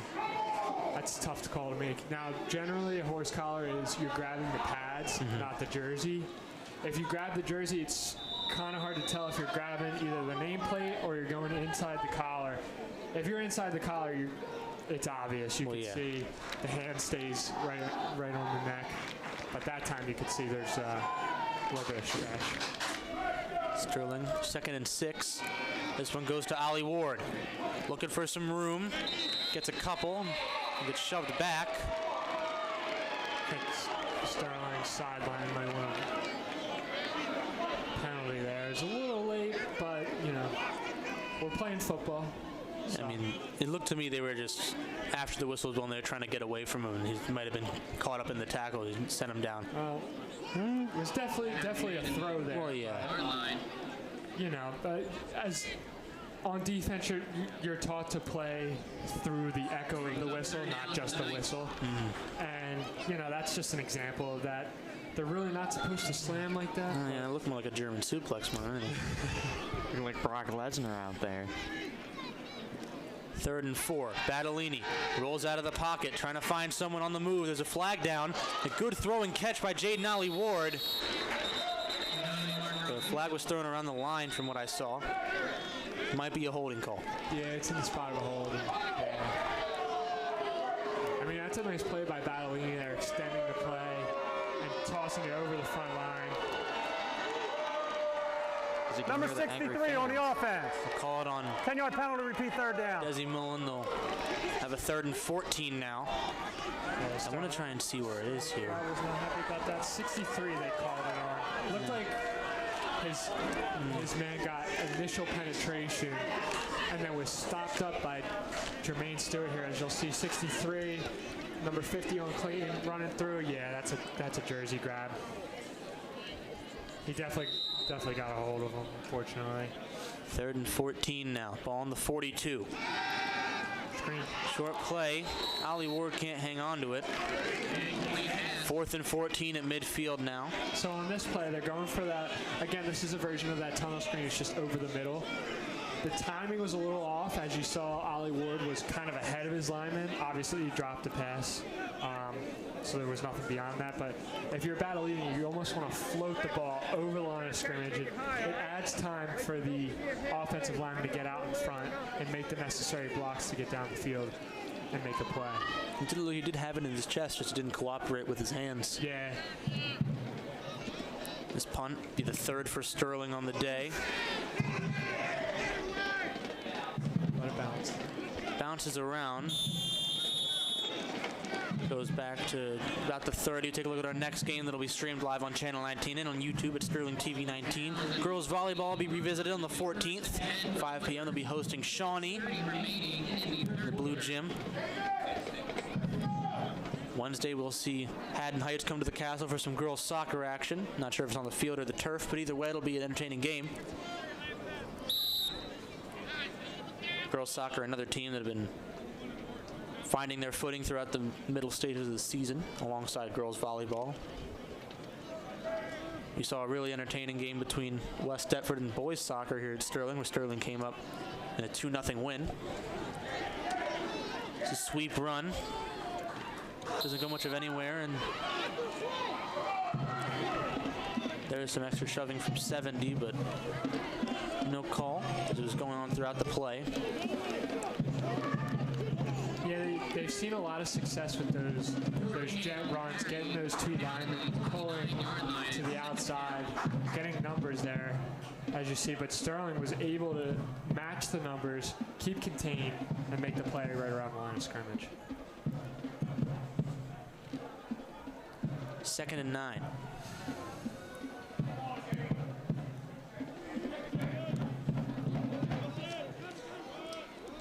Quarterback gonna roll out.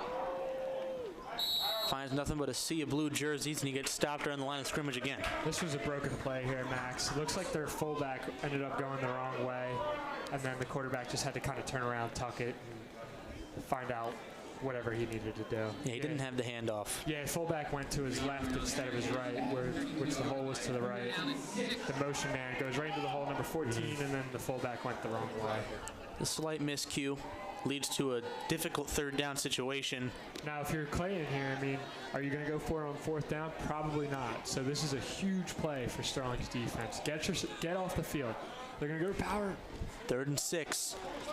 Tried to find some space. Giles and Camacho sandwiched the runner.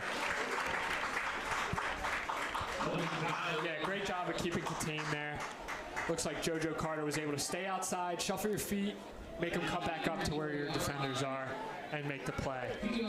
Let's see what they're going to do here, Max. This is a really pivotal play in this game. You know, we've seen and we talked about it before. I'm not sure they have someone to kick the ball. Yeah, we really haven't seen much of it yet. So it looks like their offense will be out there, yeah. On the kickoffs, only the first kickoff of the game, it was a squid kick.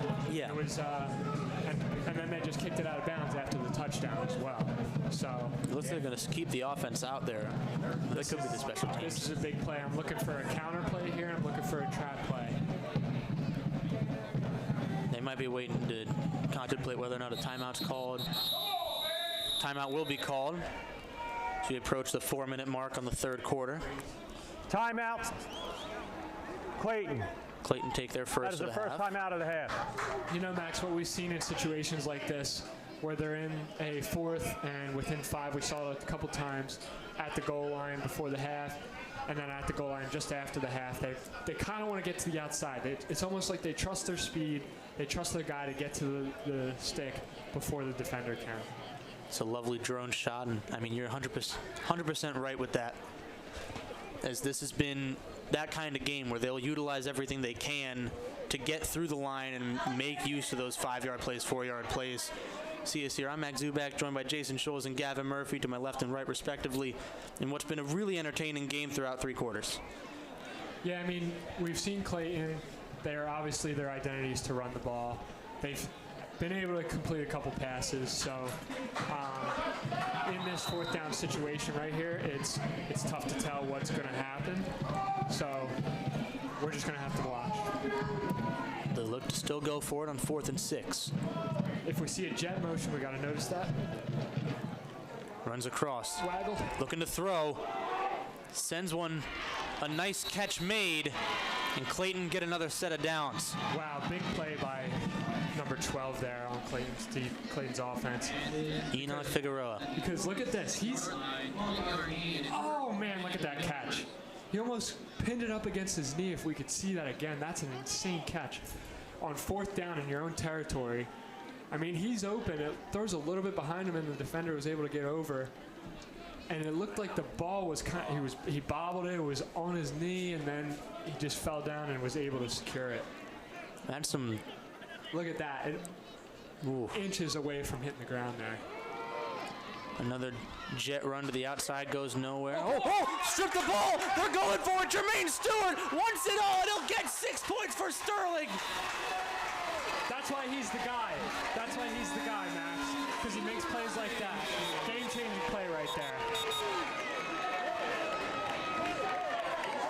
It looks like they might be waving it off. They might be waving something off. Wait, whoa. Let's wait a second here. Not sure for what. There's a flag in the end zone.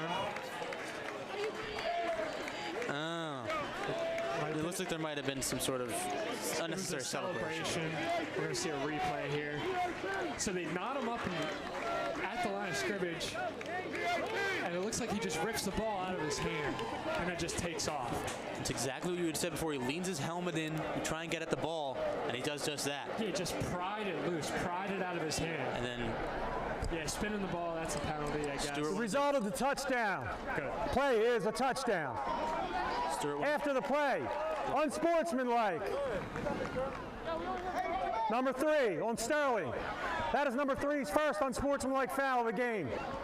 Yeah, he engages with the ball carrier, and then as he's engaging, he just pries the ball out, sees the opportunity to take it, and just does exactly that. You know, he's having a good time. Yeah. That's a good celebration. We got a good kicker. Just playing some dreidel. What's wrong with that? Let him celebrate. That's a little soft. Nonetheless, Sterling. That's a game-changing play right there in a division title game like that. Who else do you expect to come up with a moment like that other than your premier back, your premier defender, and Jermaine Stewart? And drills it, Max. 14-6 now. 8-point lead as we head into the latter half of this 3rd quarter. Watch this touchdown again. wraps him up, underhooks into the ball, rips it away. He's home free from there. Pries it loose. And how about Jeremy Clark hitting that extra point from 40 yards out, nullifying the penalty. Look at that. I had talked to Clark about a month ago after he hit about, what was it, a 35-yarder on one of these, and I said, when's 40? He goes, it'll happen. Here it is. Man, what a play by Jermaine Stewart in a huge spot. They just let up a first down on a fourth down on an unbelievable catch, but Jermaine Stewart just out-muscles the ball carrier, rips it out, and runs 40 yards for the score. Game-changing play. Last year was a man of many nicknames. This year I wanted to make it no different. Jermaine Stewart's the Iron Man for this team. Yep. I mean, he does an excellent job of keeping contained. There was nowhere to go for the ball carrier, and as soon as he engages, he's looking for that ball right away. Spin the ball. Come on. It was absolutely worth it. And especially, you know, you got a kicker like Jeremy Clark, who's going to drill it regardless. Back him up to the 50, it doesn't matter. It's a kick to the right. Almost perfect. Oh. Almost perfect. Almost perfect. So you see Stewart on the sideline, looking to get back out there, make some runs. And we're Jeremy Clark fans up here. Oh, most definitely. We've always enjoyed watching him kick the ball, whether it's a PAT that he kicks past the track and goes. Kick out of bounds. Gets it. 5-yard penalty against kicking team. Excuse me. Ball will be placed at the 35-yard line. First down. I think the only time we've seen a noticeable miss from him this season is when his brother was up here talking. I think that was the one exception, is when Jake was up here. There was even another time, which he honestly deserves credit for this, where the snap was off and the hold was off. He kind of had to hesitate, and he had no run up, and he just kicked it where it barely missed. And he was maybe a foot away from making it. Another run up the middle. Bounces off the line, then taken down. Deron Williams will go nowhere with that run. Now with the defense making a play like they did on the previous drive, obviously there's a ton of momentum. Obviously it was game-changing. But it's still a one-possession game. You got to come back out on defense and obviously stay keyed into your reads, keep contained, keep the ball running up the middle. Looks like we got a 89 shaken up. Injury on the field. Number 9, excuse me. Yeah, one of the premier backs for Clayton. Deron Williams. He's had some good plays throughout the game tonight. Yeah, he's kind of just been the downhill runner. Hasn't run into the outside too much. They got some speed guys who've been doing that, but he's been between the tackles all night. 2nd and 9 now. They hand it off to number 6. He gets stopped. Trevor Ream can't do anything about that. There he is. That's Diesel. Desi Mullen. Yeah, just beats the block initially. Is able to penetrate into the backfield and make the play. I think I know what we call him Diesel now. Get hype, big man. That's an awesome play. That's what we call him Diesel. It's the only thing that can power up the car that is Desi Mullen. You got to fill it with Diesel. Lovely play, get off the line. And now they deal with 3rd and 14. And the Clippers have gotten out of this situation before, but now what they have gone to is this waggle play. So I'm expecting the far side running back to motion to the near side. And he's going to end up in the flat, and then the quarterback's going to roll. And they will. As the prophecy foretold, he's going for it all. Lovely stop. And that's number 9, Justice Schley. Justice Schley with a nice play there. I mean, he's kind of open. You got to beat him a little bit. But as soon as the receiver lifts up his hands, he just bats at the ball. Perfect timing, perfect. Just break the hands is what the coaches call it. Break the hands. As soon as he shows them, you put your hands out and break it up. The QB, excellent play. Big play that could have really been disastrous for the Storm. I mean, Gabriel Hill kind of puts him in the spot where the receiver has to go back a little bit towards Justice Schley, which gives him that opportunity to bat it down. And now 4th and 14, the situation. Still looks like they're going to go for it. Yeah, looks like Clayton might be looking to go for it in what looks to be a rough spot. We've seen him do it before, like I had mentioned. Oh, they will punt. Yeah. We're just blind to punters, I suppose. Around the 45, it'll drop. Get away from the ball. Get away from the ball. Let it bounce a little bit. On the 40, look at that defensive stop from Justice Schley one more time.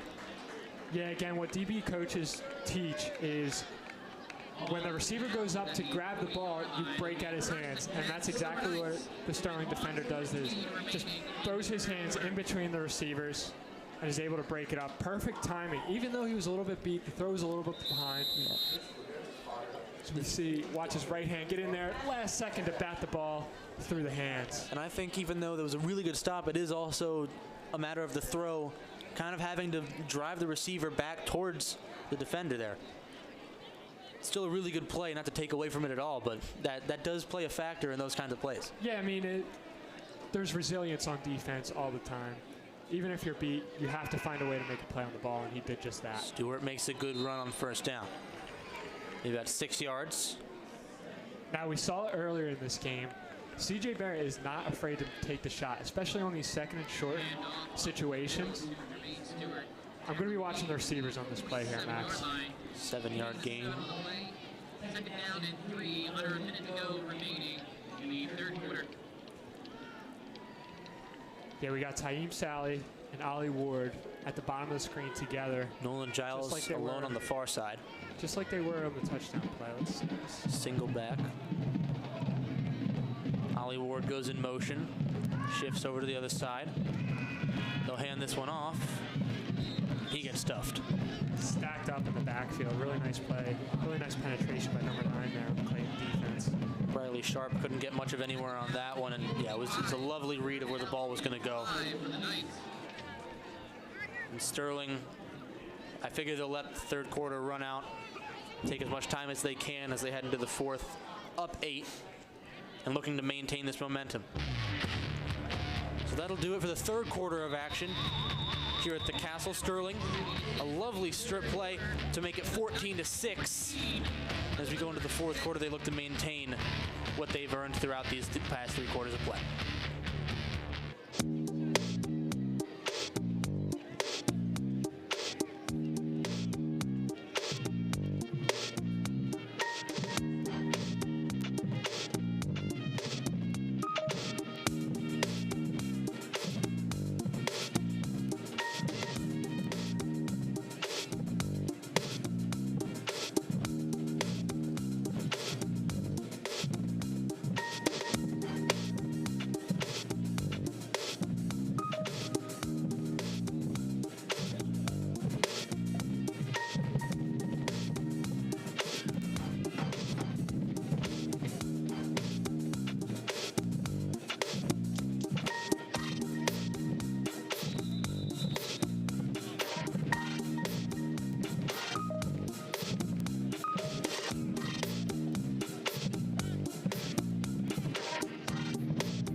We are back for some fourth quarter action here at the Castle. This is going to be an interesting dynamic going in as Sterling's up 14-6. Clayton got their first score in the last quarter, and Sterling padded on their lead. And now in a 3rd and 5 situation, Battolini will look to throw. Has some time. It's over the middle to Will Nicholas. He'll still be fighting for yards down at about the 41. Nice read there by Battolini. And also Will Nicholas sitting and finding an area in the zone where there were no defenders, right at the sticks. He knew where the sticks were, and he was able to catch it right at the sticks and even turn upfield for an extra couple. 1st and 10 now. Battolini, excuse me, that's just the replay. Looked like a really good shot for that, though. Always ready. Yep, and that's a big 3rd down play there. Oh, yeah, most definitely. Right after you drain the clock. This is pre-snap. Nobody was even set. I'm not sure about this one as to where it could be. Prior to the snap. Snap infraction. On the offense, 5-yard penalty. Still first down. I don't know if we'll be able to get a replay on Yeah, I don't know what we'll be able to see. So snap infraction generally means that the center picked up the ball. So when the center grabs the ball where it's spotted, he usually reaches it out. Yeah. As we just saw there. But yeah, I didn't see anything different than what he just saw a lot of legs, but still. Bradley Sharp staying on his feet. Go north. Has to find a way through. Can't. He goes way back. It's a strong shove from number 5, Quaddy Walls. Yeah, that's a situation where you're almost like, go down, go down, go down. Yeah.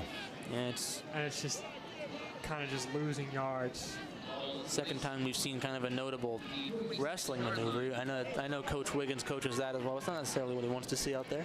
No, not on the football field. Not when it's green. When it's on the mat, I'm sure he would appreciate it. But when they're in singlets and not pads, that's when he wants to see it. Yeah, he just did the same thing on the snap again. I don't know if they're just calling it inconsistently or what it is. Gonna hand it over, try to get outside space with Taheem Sally. He can't find anything. Yeah, good job by Clayton's defense there, containing the outside and really just matching him hip for hip to the sideline. He just didn't have anywhere to cut up, and it was lovely defensive coverage, as you had mentioned. And now 3rd and 24. We got to give credit to Clayton's defense, honestly both defenses tonight, but Clayton's defense has been able to keep Sterling's offense off the field for a majority of the game, and now they have them stacked up to a 3rd and like 25. They got a lot of speed in getting to the outside. We're not able to get around the edge. Yeah, we've seen that offensively and defensively for Clayton tonight. 3rd and 25. Ball on their own 44. Gabe Tirado go in motion. Trap. Went for a run up the middle. They won't find too much with it. Gain of a couple yards, but nothing to make a 4th down attempt any more reasonable.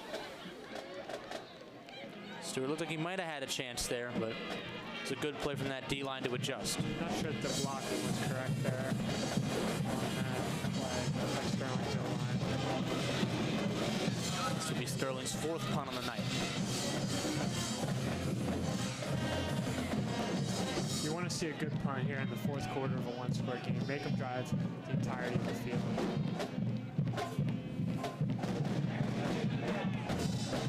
It's a good punt. Get it. Go back to the 25. Superstitiously, Max, the last punt I watched on the screen, that one, I watched the field on that one. So if they punt again, we got to watch the field, all right? See the crowd on hand here. Yep. The alligator in full swing. We got an entertaining game here tonight. 1-score game. It's been close all game. A couple big plays here and there. Again, I still have Sterling up on the big play scoreboard. Now I have it at 3-1 with that big Jermaine Stewart play. I could even say Clayton has 2 now with that 1st down prior to the defensive touchdown from Sterling. I mean, what an excellent shot right there. Games like this and last week, it's been a true juxtaposition to what the first few games of the season were for Sterling. Polar opposite kind of games. A good wrap-up almost made. Nolan Giles is the backup, and they'll take him behind the line of scrimmage. Yeah, knotted up there by Joseph Carter. Doing an excellent job of containing. Sterling has been kind of back and forth with keep it contained tonight, but right there, Jojo Carter does a really nice job.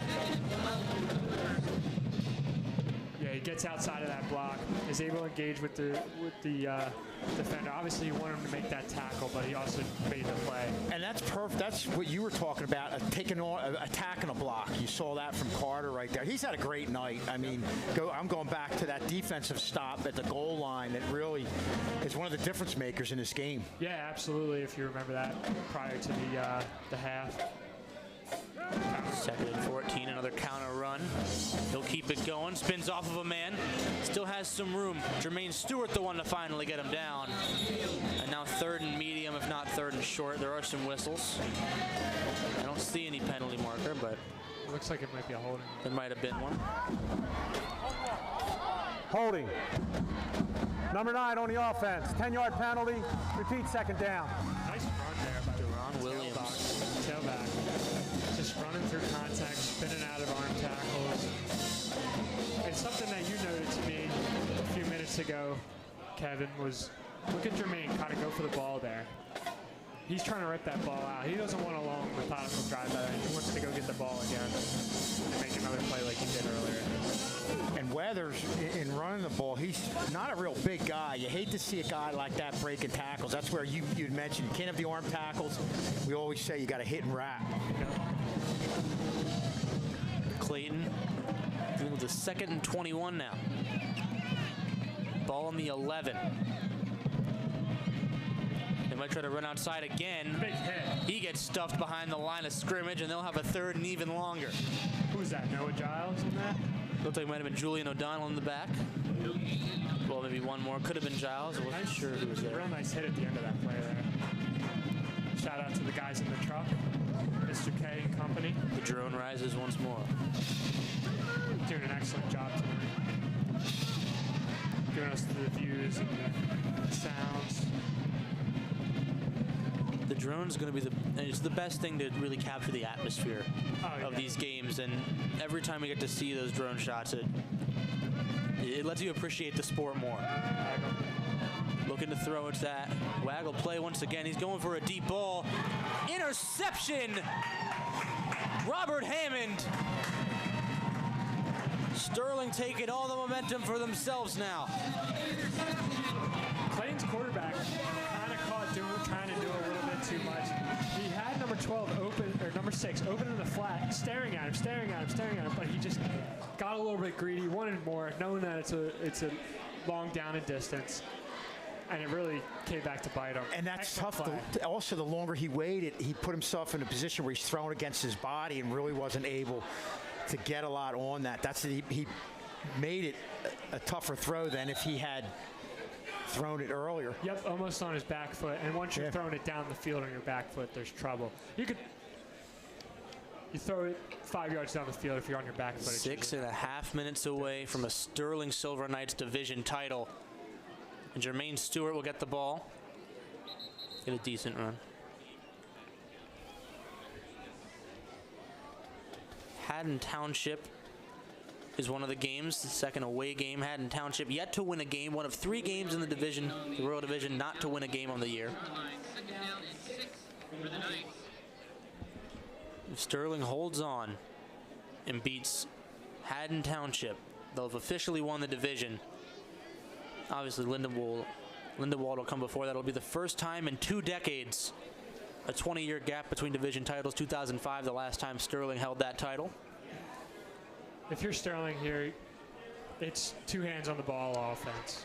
You want to run the clock out. As you see Battolini waiting for the official to let him know that the clock is dwindling down. Well, Jermaine Stewart with a lovely run there to secure a first. Yeah, it's our time to pound the rock. This is the point in the game. You want to take as much time off the clock. Obviously, you want to score as well, make it a 2-minute game or 2-score game. But the more and more time you take off the clock, the more defeating it is for the Clayton defense. And I think the most important thing about this is even while running the ball, pounding the rock constantly, you still have 5 minutes, and you have such good field position. Even if you do score, you know you can rely on your defense. You can even allow a score there and then continue to run it. So you have a little bit of flexibility with the position you're in. Yeah, you definitely want to score on this drive alongside taking time off the clock. But it's going to be tough to take all the time off the clock with 5 minutes remaining in the 4th quarter at the 30-yard line. The goal should be scored. Jermaine Stewart's going to take that goal from himself around the 16. He's going to say before the lovely run, both score and get it to maybe around 3 minutes left. I think could be a pretty solid goal for them. Yeah, absolutely. Excellent run by the premier back. Player of the game right now. Yeah. Jermaine Stewart. Most definitely. He saw that opening, almost hit a 2nd gear, and was just a shoestring away of breaking it and getting in there for 6.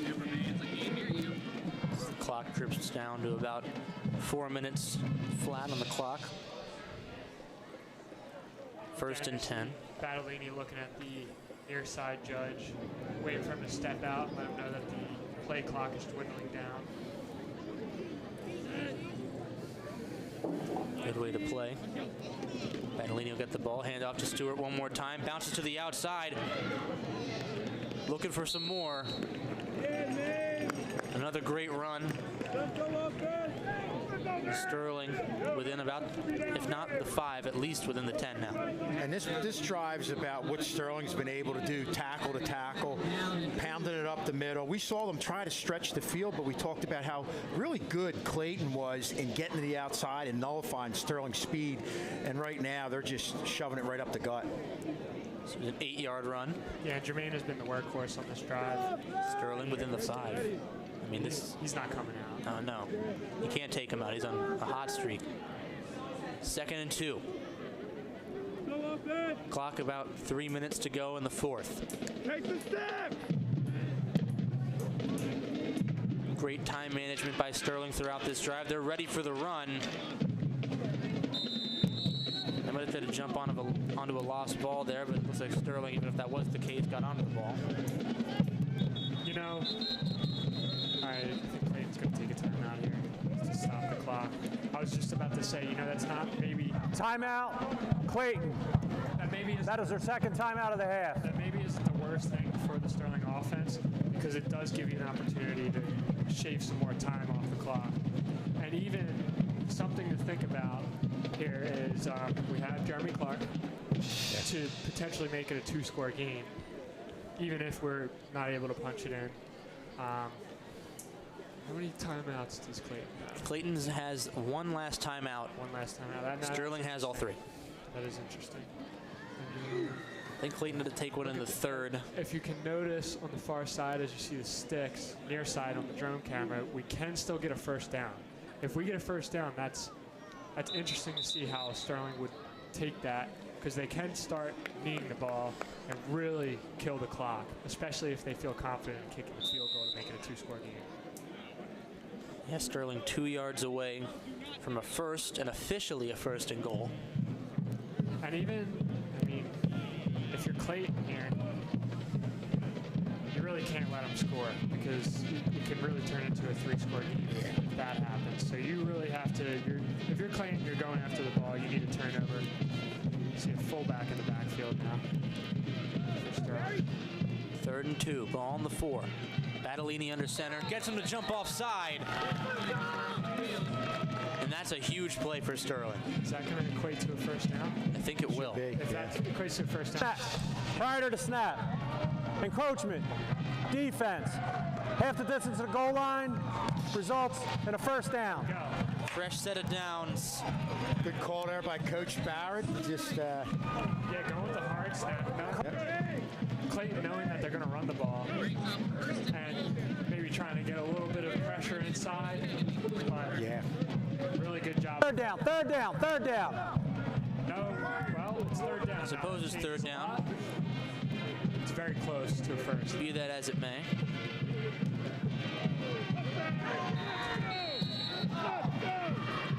Looks like he might be. I think he got the 1st there. He at least got the 1st, if not a score there. And both are good outcomes for the Sterling Knights. Stewart spun off of a man. He got at least the 1st. He just hates going down initially. It's just not in his blood. It's not how he runs the ball.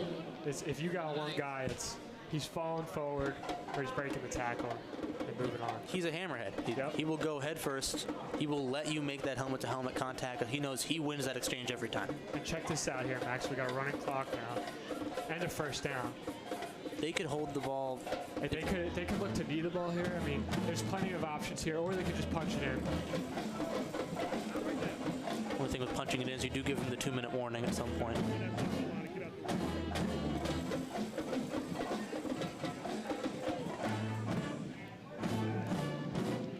Turn around, hand it to Stewart. Spins off again. This time he's in. Have a day, Jermaine Stewart. Now 20-6. Yeah, again, like I just said, one guy can't take him down, 2 guys can't take him down, and he goes in for the score. He's just hard-nosed runner. As you see, 3 guys. It's just, what can you do? And you know what I liked about what he was doing there? You saw him take on contact. He put both arms around the ball, knowing full well that Clayton, being very desperate, is going to maybe try to strip the ball. So really a heads-up play all around by Jermaine Stewart. Now Clark has has hit a 40-yarder this game. Went for the block. Instead, it's Sterling up 15, two-possession game, and now it's a specifically two-touchdown and two-point conversion game for Clayton with only 2 minutes to go. Yeah, as we see the Jermaine Stewart touchdown again here one more time. Battling it through, a ton of contact. Just putting the icing on the cake. Yeah, and what a job by Jeremy Clark there. A high snap, had to stop, was still, and make the kick. Really didn't have much momentum behind him. Yeah, the operation was a little bit off timing, but when you have Jeremy Clark and it's only 13 yards out, I don't think he really cares. Yeah, and just think about him, you know, had he not gotten this, it was still, you still had an 8-point game from that, 36-yard extra point that kind of nullified the penalty in getting that big extra point. Sterling looks to get back on track.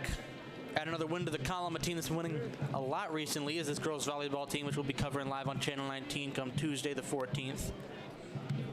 They host Shawnee, and the day after on Wednesday, girls soccer hosts West Deptford, which should be a really fun game to watch.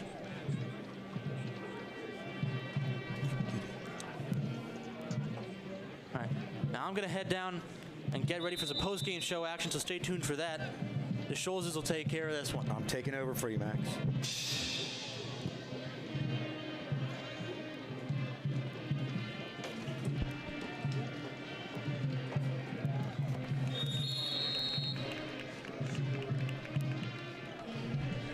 So Clayton will take over here with 1:53 left in this game. And Jason, it's tough for any team to be obviously in this situation, but Clayton's a team that runs the ball so much.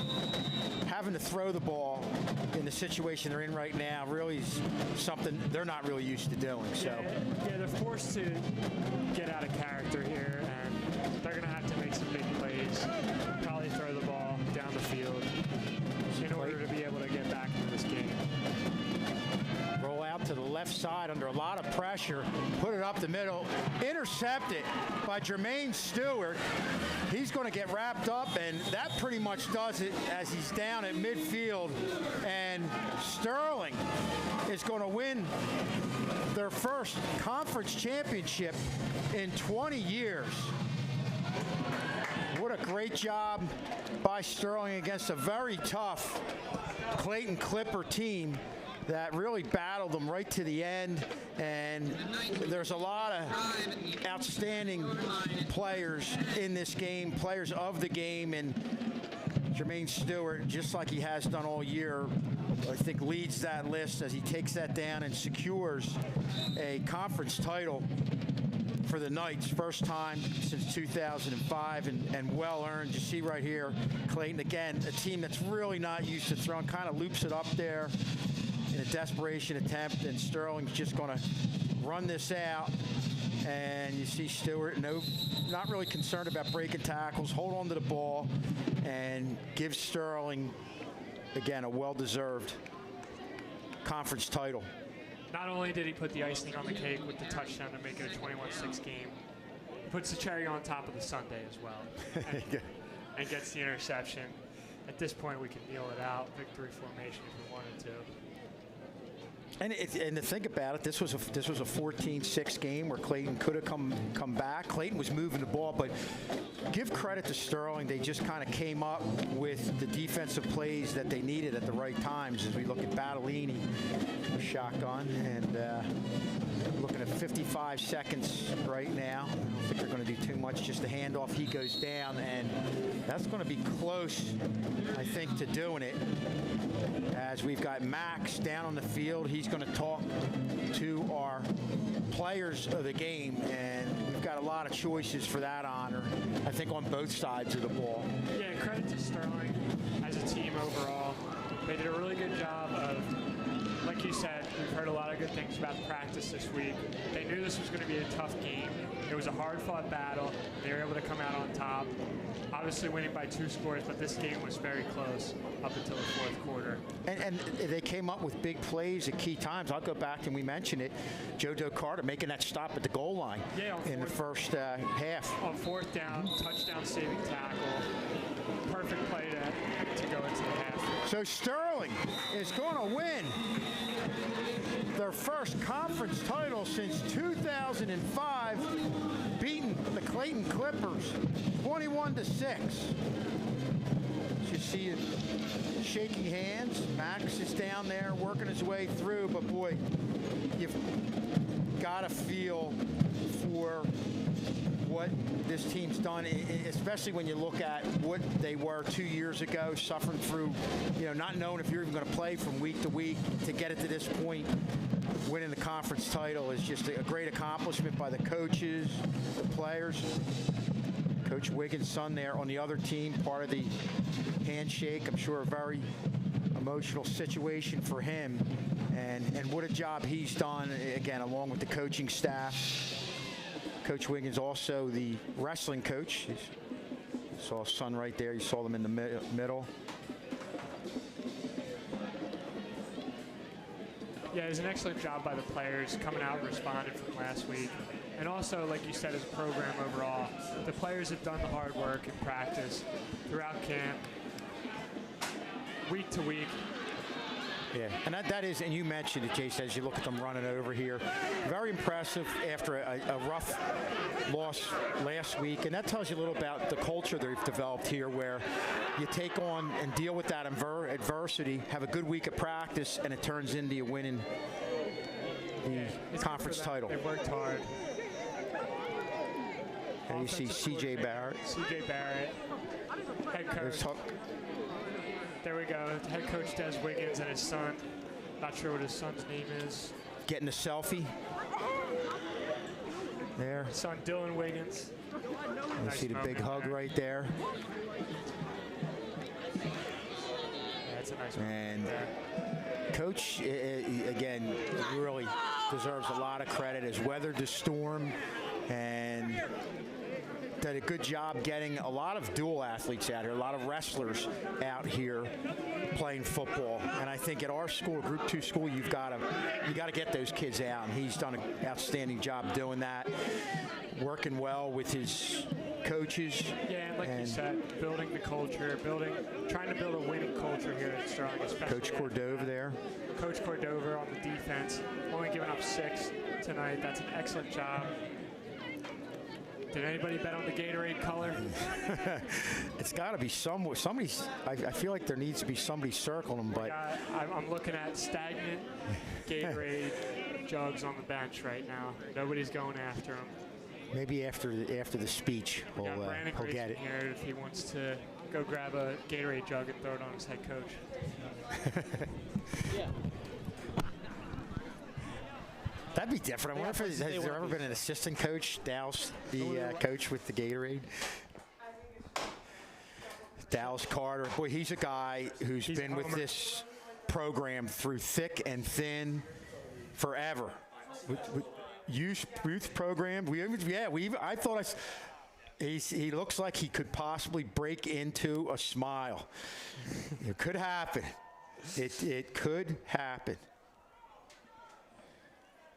But boy, he's spent a long time with a lot of these kids since they were 5 years old at the youth program.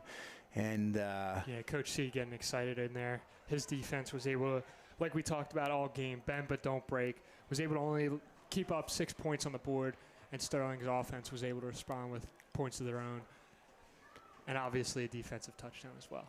Ponce, Coach Cordova over there, and everybody has really had their footprint in this. And I know you talk to Coach Wiggins, he really likes the people he's dealing with in coming into the season, really liked the coaches that he had in place at the particular positions on both sides of the ball, and it translated into what you eventually saw here tonight. Yeah, a lot of long-term coaches, a lot of former players who really care. They want to see program succeed. They want to see these kids work hard and earn these wins.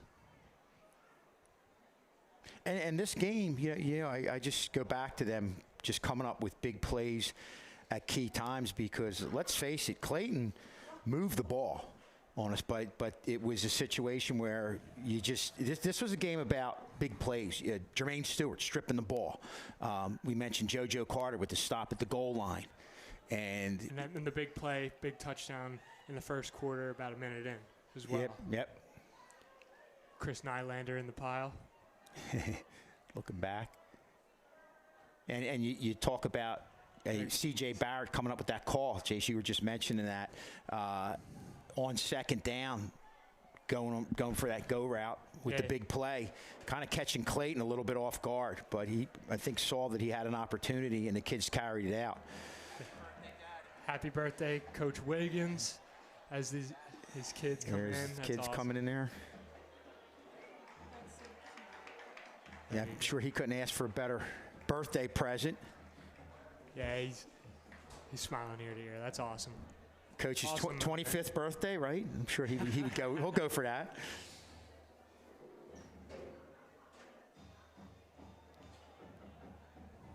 And I also think, it's a lot about kids buying into his message, and he really has the kids believing in him, believing in what he wants, what his vision is for this program. And it's going to be exciting to see how things go. Obviously, this is exciting tonight, but moving forward as we get to next year and hearing about some of the younger guys that are coming through the program and getting everybody to stay here. I think let's face it, that's a big thing. But, success like this is only going to keep kids in the youth program staying here and moving their way up.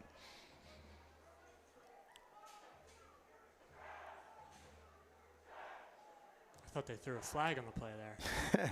Well-deserved win for these group of kids, and we're going to stay here. Max is down there.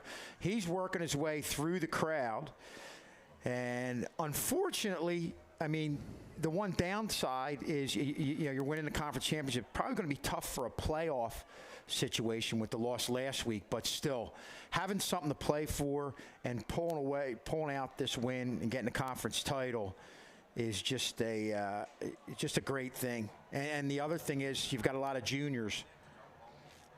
And Max, I don't know if he can hear us.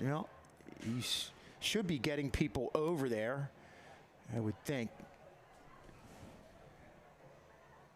Max is okay. He's called people. They have people coming over here. Okay, I think he's standing. Max. It's a family, yeah.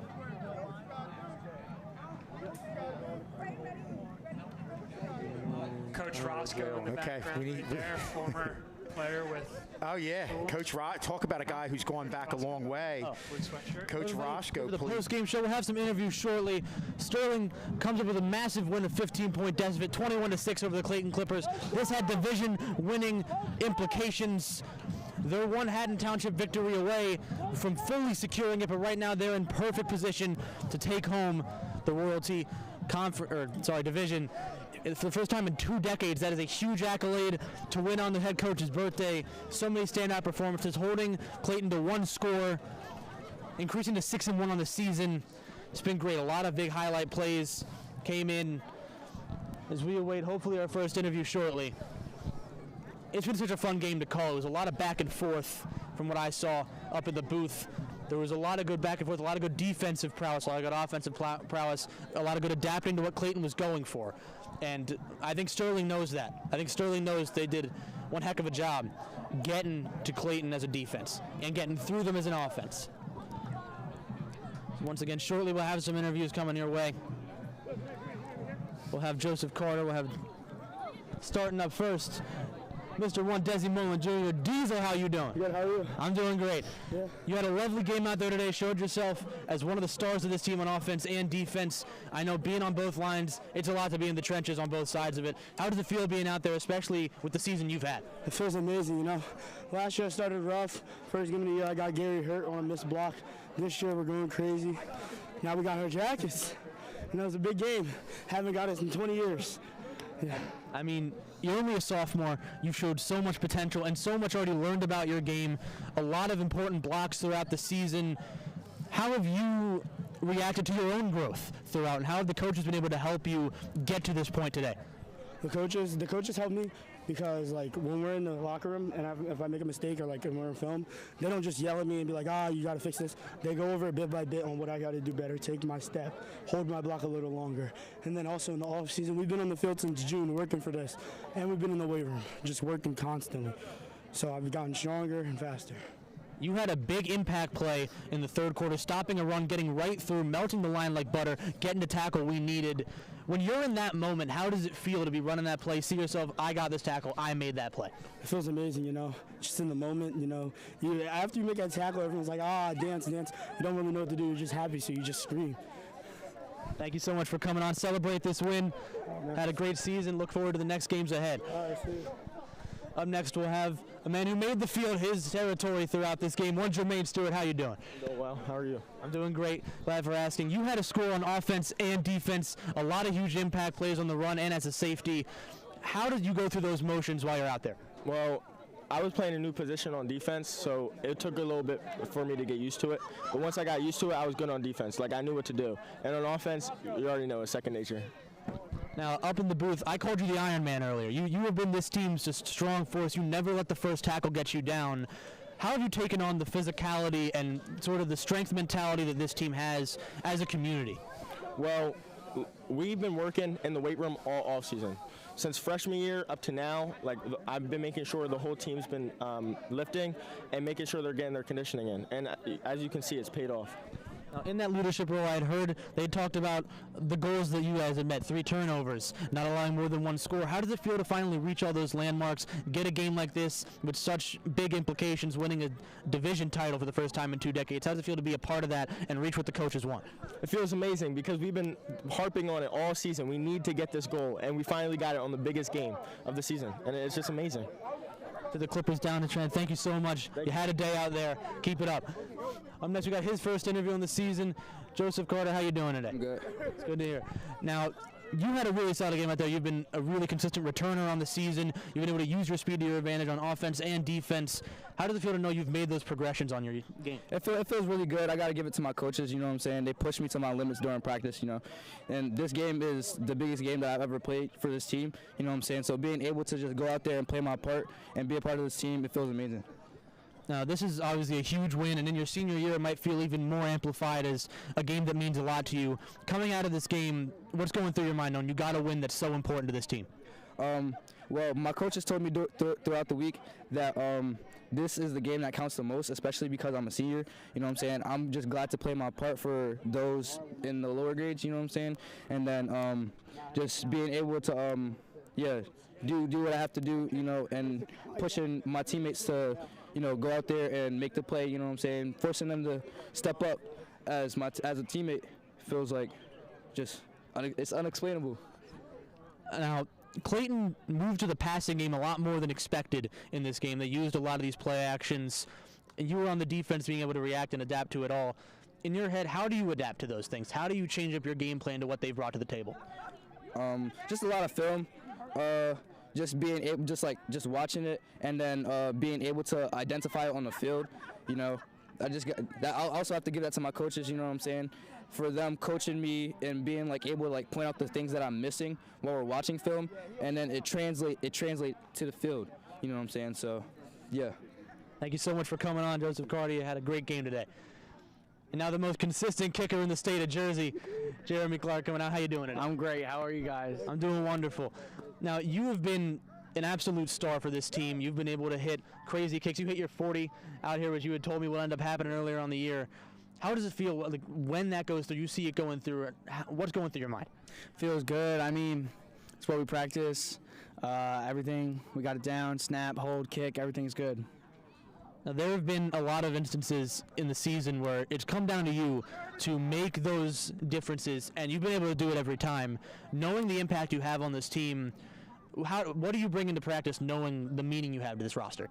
I mean, I kind of just, I go out, kick, that's really it. I mean, I just do my job. I just kick the ball, man. That's very fair. It is what you do, and you do it really well. Now, obviously, this being a huge win, you're a part of a division-winning team, the first time since 2005 Sterling has done it. What's going through your mind as the clock hits 0? You know that you're a part of that roster. I was excited. I was happy. I was happy to be a part of a team. I was happy to see that we put in all this work, and it finally paid off. It definitely has. You guys have had a great season. Thank you for coming on. Appreciate the insight. Yeah, no problem. And we should have one more interview shortly with Coach Des Wiggins. Indeed we do. No, you're all good. It's man of the hour. Coach Des Wiggins, how you doing? I'm good, man. How are you? You good? I'm doing good. Good. This is a statement win. I heard you guys were talking. You got all your goals done that you guys have been working towards. Stuart, you said this has been what the season's been all about, reaching those goals and maintaining them. How does it feel to see your roster finally reach that milestone? This is exciting, man. I told the kids before the game started, man, we've been working for this for 3 years, man. So since we took over the program, and man, the kids just locked in. They've been consistent, especially that junior class and senior class, dude. They just been consistent, focused, locked in all summer. Knew they had a goal they could make and achieve, and I'm just excited for the kids tonight, man. They deserve it. Now, you have a lot of seniors that make these impact plays, like Battellini had some good plays, Jaden Alley-Ward had some good plays. We saw him had a lot of cramping after the game. Yeah. But you also have these juniors and sophomores that really step up.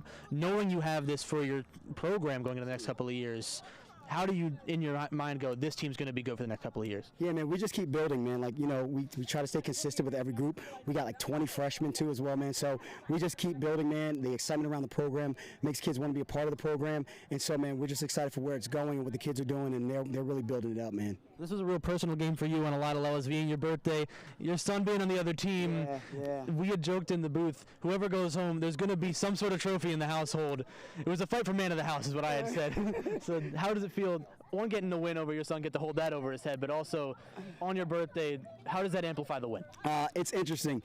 I have 4 kids. My son is the oldest. I have 1 boy and 3 girls, so he's the boy, and so it was really after the game, before the game, I was like, look, I got 60 kids on this sideline. I don't know who you are. You know, we took pictures before the game started and all that, and but after the game, I'm excited for my kids. But then there's a dad in me that kind of feels sorry for him too as well, because, you know, I can see it in his eyes and all that, because I know they wanted it. But, you know, I got a job to do here at Sterling High School, and yeah, I got some bragging rights at home because he would have given it to me if we were at home. So, you know, he's a good kid, and I love him to death. So, yeah. Congratulations on a huge win. Thanks for coming on. Thank you, huge man. for the program, of Yes, course. sir. Have a great night. Thank you guys too, man. That'll do it for the interviews and for the post-game show after a lovely win for Sterling, 21-6 over the Clayton Clippers. I've been Max Zubak. I was in the booth with Kevin Scholes, Jason Scholes, and Javin Murphy throughout the game. Have an amazing rest of your night, and as always, go Knights. Not so fast. We're up here, and what a job. And Coach Wiggins showing some tough love there right when the kickoff went with him and his son. Neat little thing. Gavin, your final thoughts on what went on tonight? I thought it was a really great game all around. I mean, they could have had a little bit better on the defensive side with the rushing, but, I mean, you can't be mad when you're going home 21-6 at the end of the night, and a great offensive play all around. I mean, we've really just been laying it on them tonight. Well, it's just a great job by the Knights. Coming away with a big win, hard-fought-for win against a tough Clayton team coming in here. You know, both teams were vying for that conference title, and what a great accomplishment it was. And our next TV game is going to be volleyball. Sterling going against Shawnee. That's going to be on Tuesday, October 14th at 5 o'clock. And so that'll do it. Again, what a great job by Mr. K and our tech crew, getting all those great replays. We had the drone. We've got everything here, and what a job, like I said, Mr. K and his guys do with everything. For Gavin Murphy, Max Zubak, Jason Scholes, I'm Mr. Scholes. We'll see you next time on Channel 19.